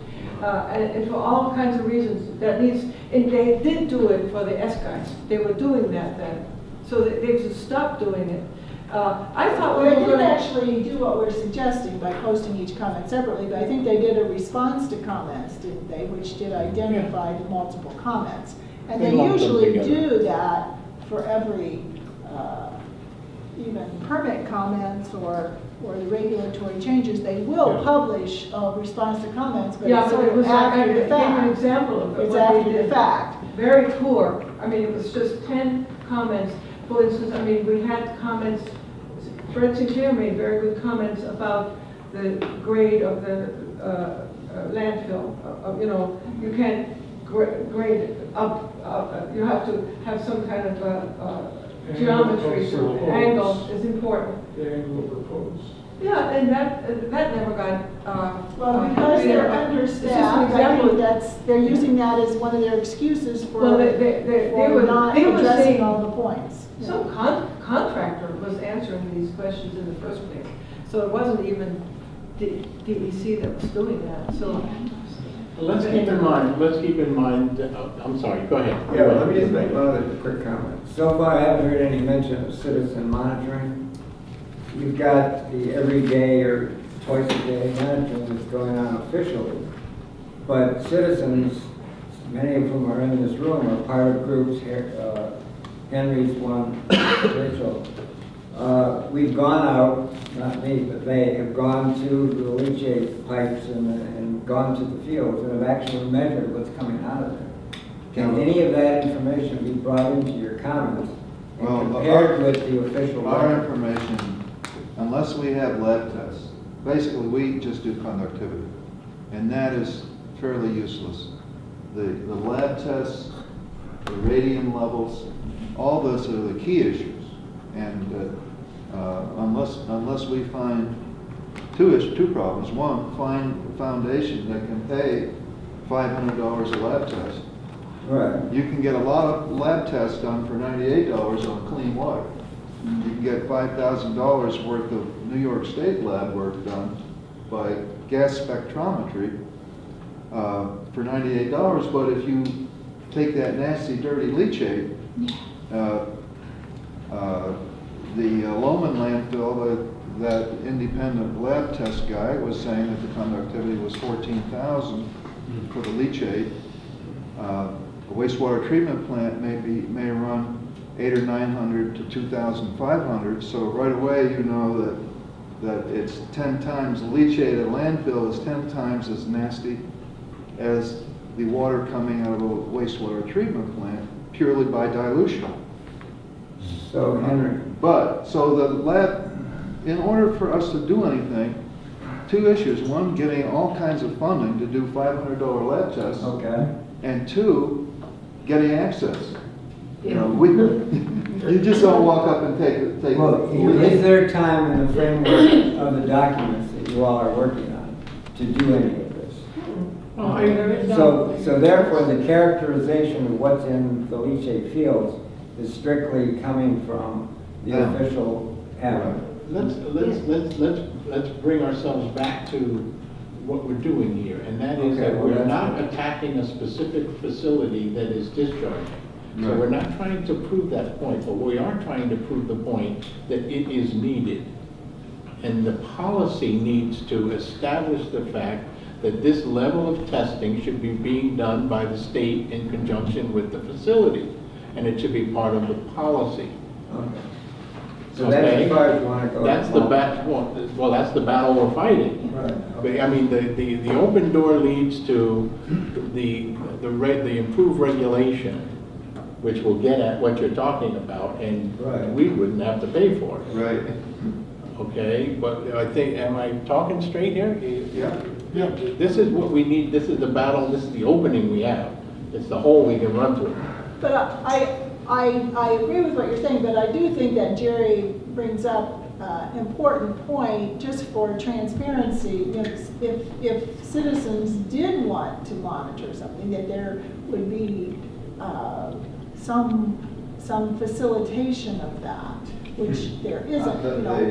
They won't. I discussed this with the Steuben County Director of Public Works, and he was saying that the possibility of us taking a sample is not ever going to float, because they would be afraid that we would doctor it. Not that we would change anything, but that's always the thing in the back of their mind. Right. So that the only thing we really can rely on But we is saw the how state scared testing. they were when they brought out, we got a tour that Henry organized for us of the Steuben County landfill leachate pretreatment plant, and in their office, they showed us a vial of leachate, and Gene Stolfe got out his Geiger counter, and boy, did they whisk that away quickly. Yeah, and that vial that he showed us, it was the 14,000 conductivity of that leachate, of that stuff. The shoe of suspicion is on both feet. Right. Either side can suspect the other, so Right, that's. so we suspect them, and they suspect us, right? Well, but the way the system works is like this. You have monitors who have a PE license, professional engineering license. Right. And they can be hired by the landfill. But if they ever get caught fudging the numbers, they lose their license. So there's a very strong incentive for them to do the right thing. And, you know, I have a question, it's sort of, what's the right thing? Because Gudrun and I went to Endicott a couple of weeks ago. I don't know if anyone else, but Gudrun presented some good information that Frank Patterson had prepared. So we learned about the Endicott treatment plant there, which is taking leachate from Seneca Meadows. But we learned, thanks to Frank's research, that it's not just leachate they're taking from Seneca Meadows. Seneca Meadows is running their leachate through a reverse osmosis treatment system, and the dregs of that are being sent to Endicott. And the DEC professional engineer who was speaking to us that night, they allow this to happen as a pilot program. It's been going on for 3 years as a pilot program. And they're not testing And they're testing the hazardous character of the residuals. Yeah, and the testing is just woefully inadequate. I mean, Well, it's right, just but shocking. that was the other, that's the Yeah. other side of the story. If you want the professional engineer to do it so that the outcome helps you, then you tell co-physics, take the drill cuttings, wash them, dry them out, and then test them. And they will do that. So, you know, if you ask your monitor to do something, he's going to do it professionally. It's all about what you ask him to do. And I just learned another trick today because I'm looking at the Savona LPG storage, and I read this old case where the DEC was pursuing some previous owners, and they had required in the Speedies permit test 200 yards downriver from the outflow, but they thought that the results were suspiciously low.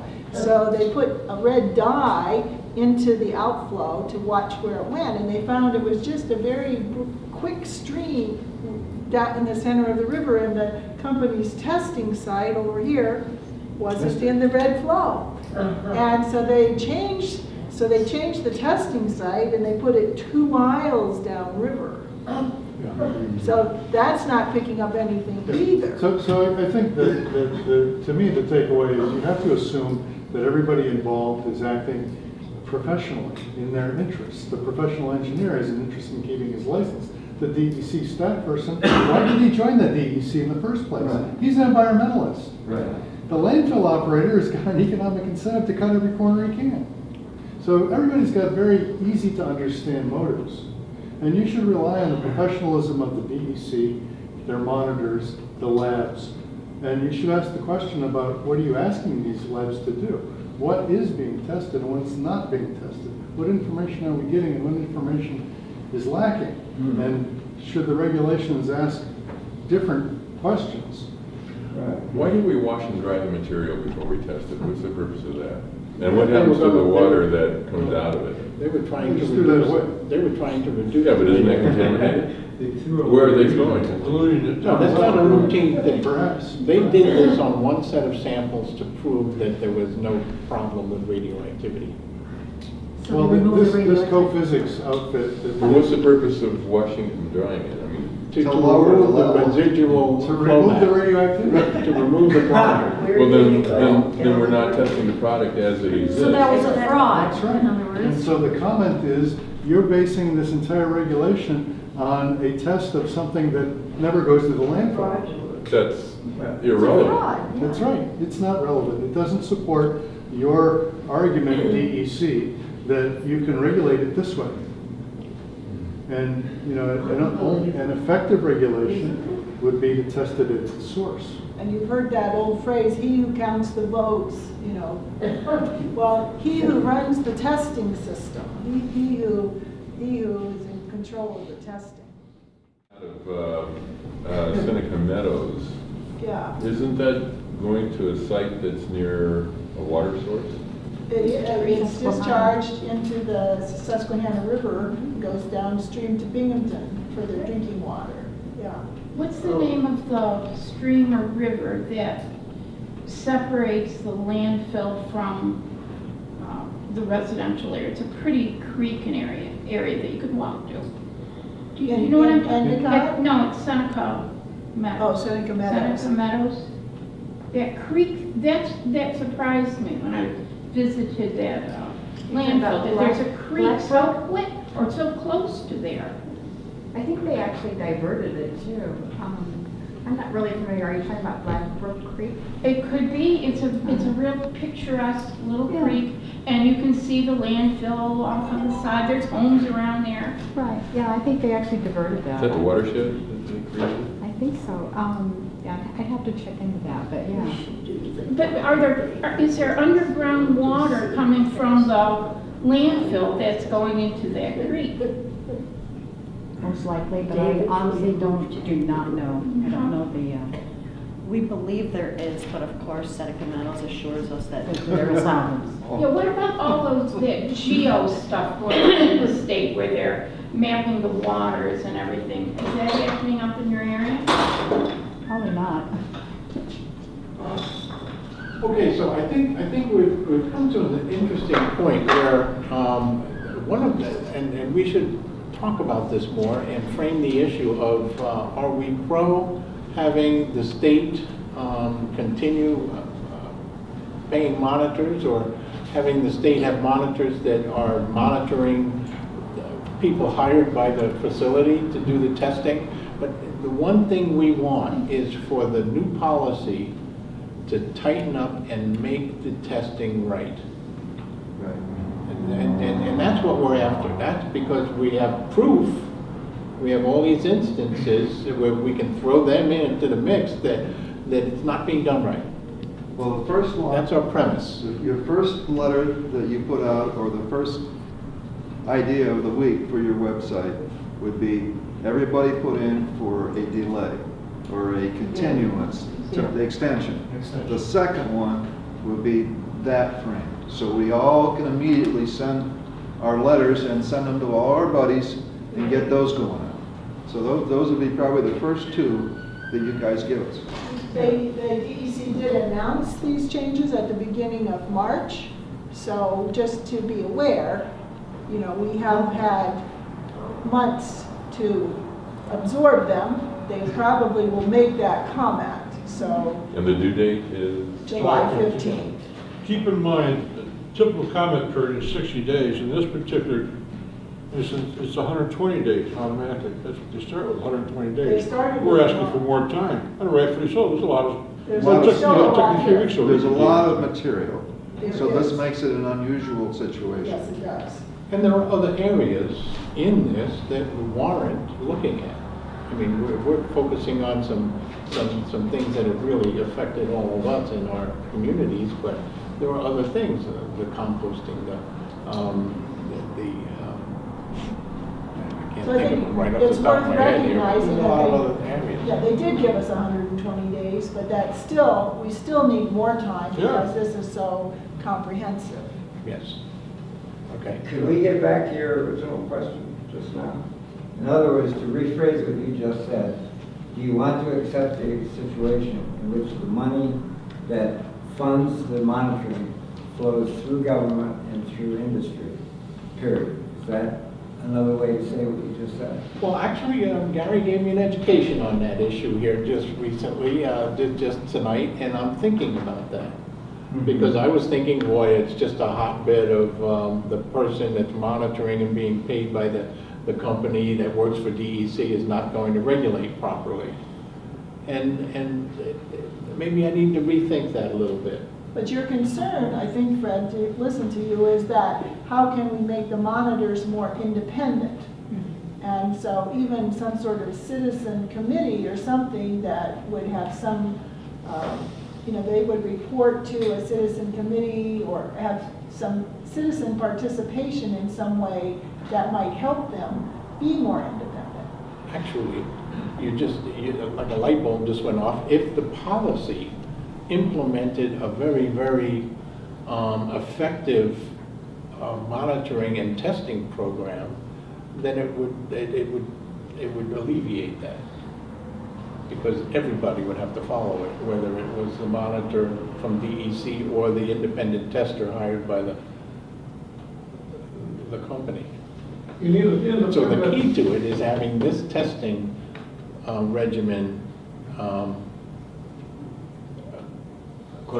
more responsive to where we are with the materials we're dealing with. I have to go back to Gary's point some time ago. Quality is quality is built into a process, not inspected in. This stuff has to be caught at the source, not at the end of the process. If they have, I don't care who the monitor is, paid by who or whatever, if that monitor finds the process has failed, what do you have? You can't have something that can't be immediately repaired. Okay, you gotta keep the stuff out of there to start with. And that's the stuff that a brilliant comment is made out of. I hope to see that.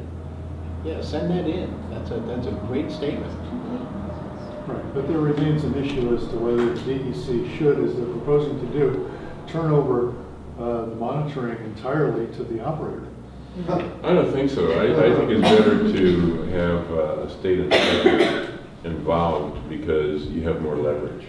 You have a person whose job is at stake, whose pension is at stake, and they're going to be more inclined to be independent.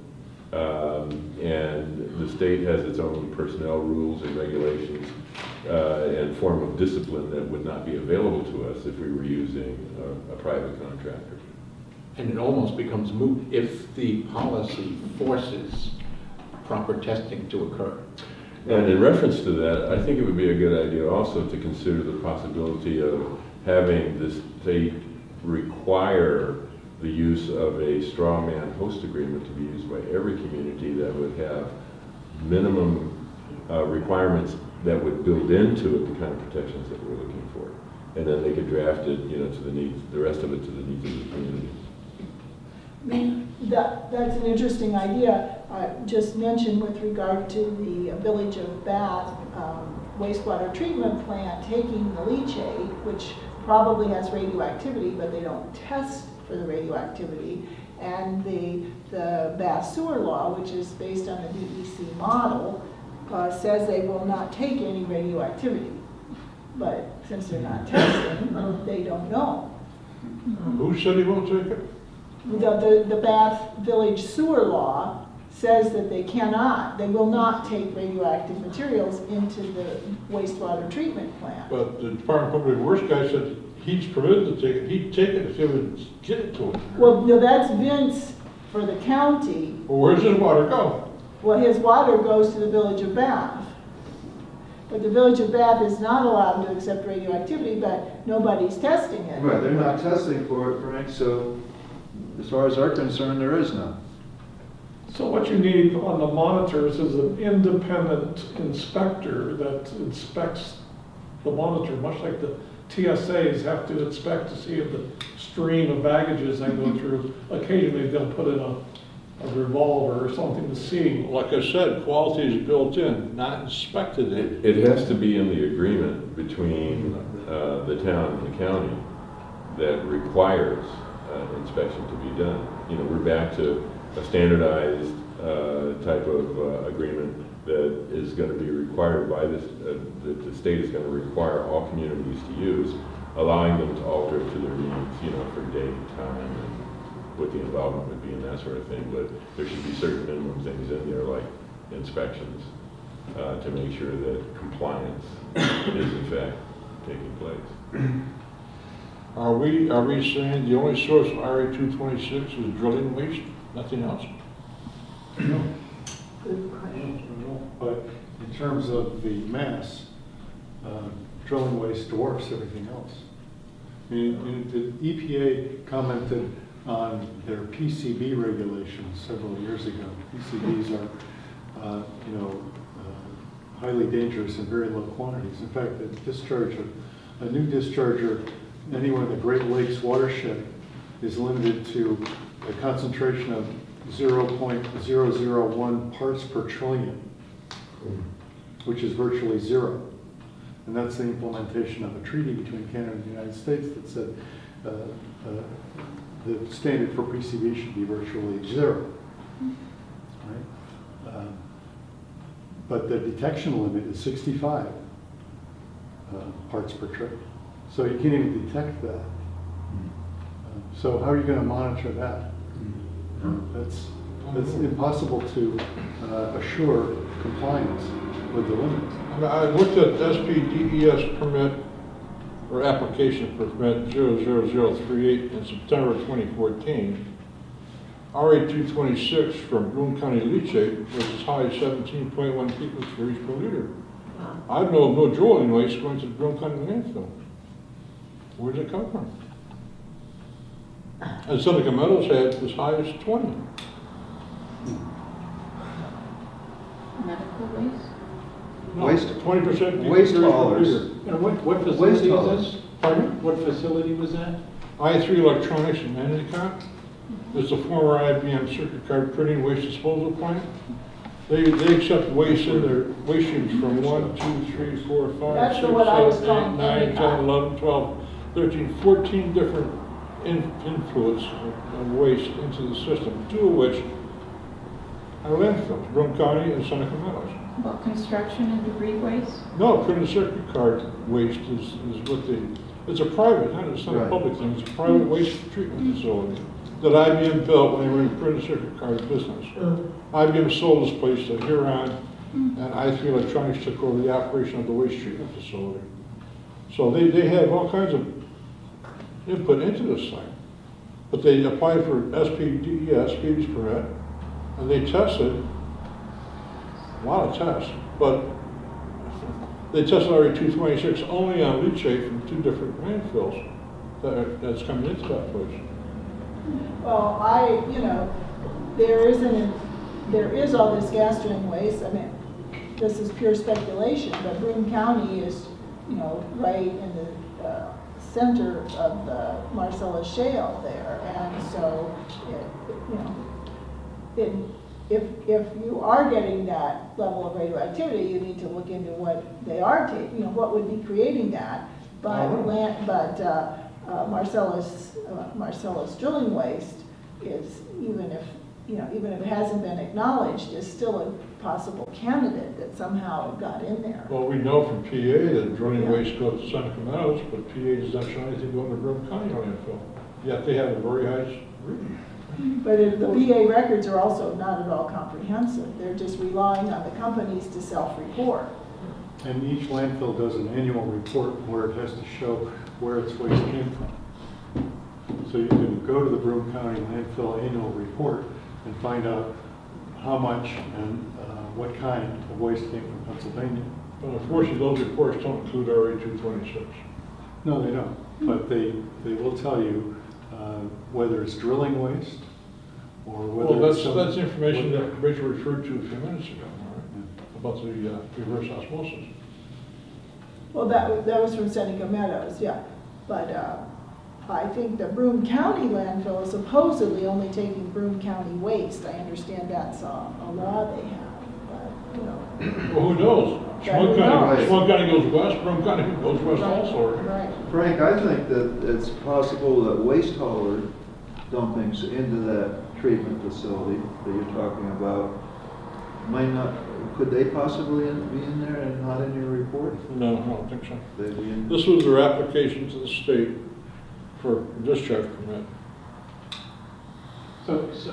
And that's connected with Part 360, and that facility is probably in certain ways regulated by this Part 360. So it's a perfect example of a big question mark that should be brought forward as the regulations and the policies need to address that. There's gaps, there's holes somewhere. Right. The waste is not being regulated properly. The radioactivity limits on wastewater dischargers are 60 picocuries per liter. You can discharge that into the river. But it doesn't distinguish between barium and radium. Barium's got a half-life of 8 days. So there's a big difference between 60 or 20 picocuries per liter of radium and 20 picocuries that's primarily from barium. Well, again, each one of these laboratory test reports had about 165 parameters in them. I only looked at one, RA-226. Which took me But maybe forever. that's the beginning of the comment, that a gross limit on radioactivity is ineffective to protect the environment from persistent bioaccumulative radionuclides. And somebody told me that radium is like the most dangerous, maybe even more dangerous than plutonium, because plutonium, your body does go through your body, but radium has a particular affinity for your bones, and radium stays in your body, yeah, for calcium. Radium stays in your body more than any other, so radium is particularly harmful. Are the testing protocols defined in the policies to any great degree, or just what the expected outcomes of tests defined? And if they are or not, who determines what they are? What's the source of the testing protocols? Well, any testing for radioactivity in New York has to be done by a lab certified by the Department of Health through this program called ELAP, E-L-A-P. And is there only one way to test for it? Well, no, that's not a way of testing for it. That's a way of identifying a lab that will do it responsibly. But the EPA does have different specifications for tests for different things, for drinking water tests, and so does the Department of Health has regulations that specify how you test for different things. So that would be referenced in whatever policy would be there should reference that type of testing. Well, we reference the You go back to certification. the washing of the drill cuttings, Yes. and that's probably not a valid testing protocol. No, it's not. And this outfit, Co-Physics, was not at that time a registered ELAP certified lab. So they weren't even And they authorized. worked, to do that kind of work. one of the facilities They there. had a license to test dental waste, Oh, great. not industrial waste.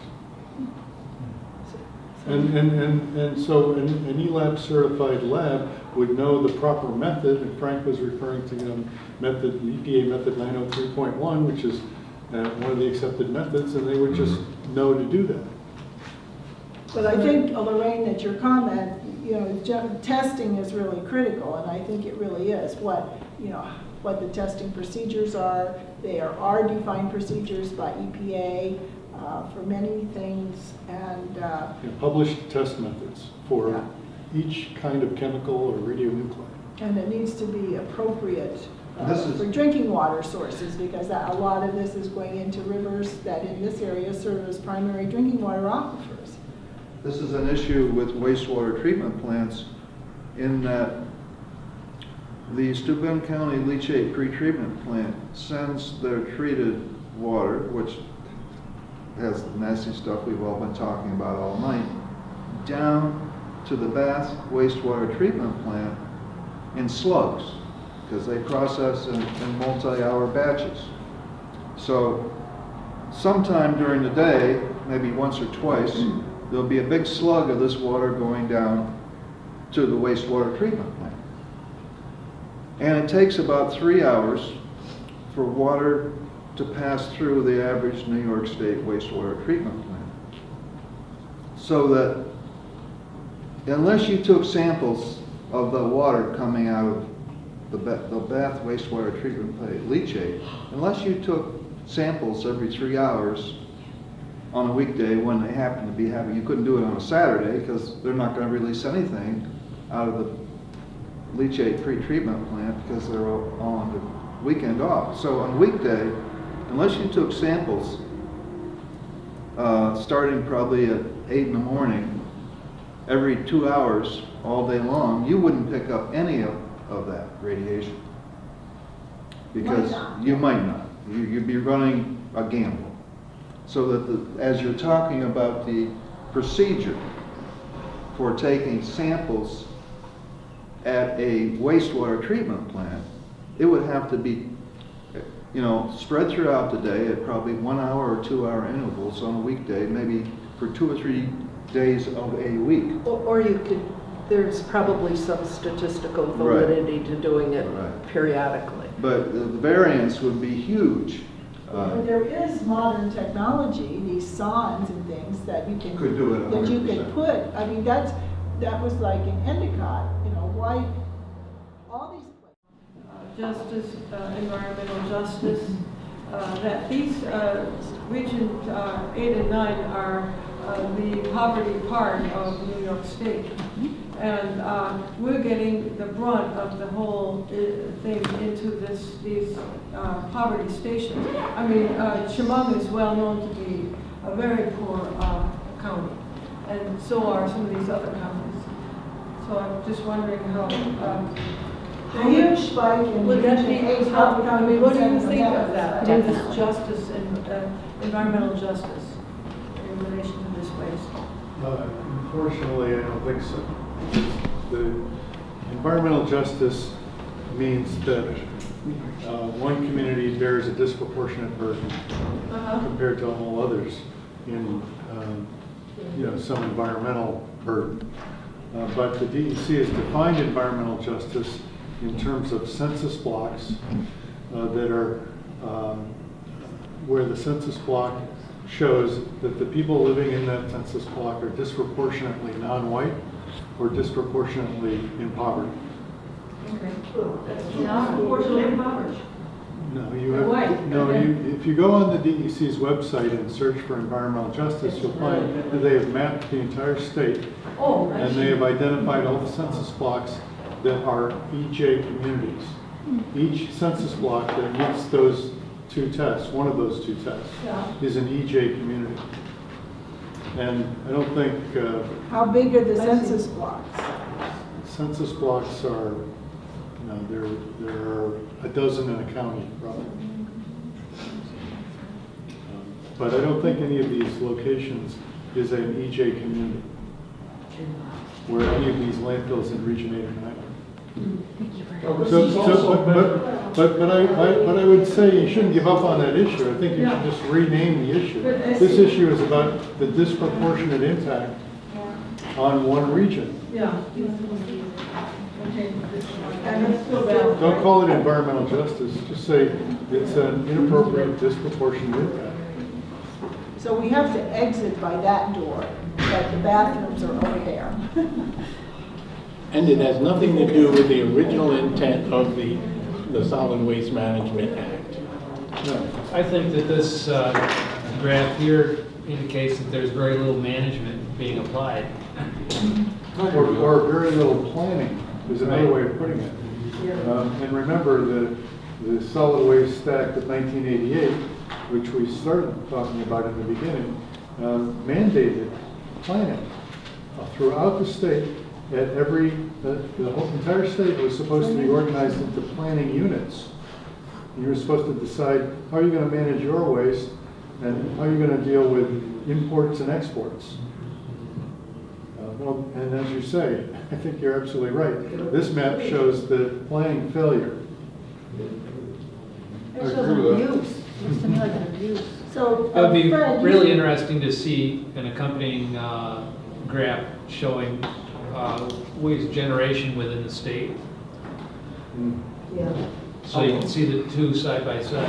See, actually, in the full report, Beyond Waste, Sustainable Materials Management Strategy for New York State, that they're basing this whole process on. All of that is in the appendices, Steve. It's in the appendices of this report, what you were just citing. And it's a mouthful, but a very sophisticated document, by the way, as you look at it. So, Fred, you mentioned the new CCAC website? We're just putting it CAC. And do you have the URL for that? Do you want people to look for it yet, or you'll send it out? I will send it out. Okay. I will send it out to the people on this list, and then we can expand out from there. As soon as we get ready to accept, and we have to get ready to accept and put things in places, and I got the task, I got it in my head. And I got some other people from my board here, so we'll figure that out. Thank you all. Thank you. Excellent. Thank you. Conversation.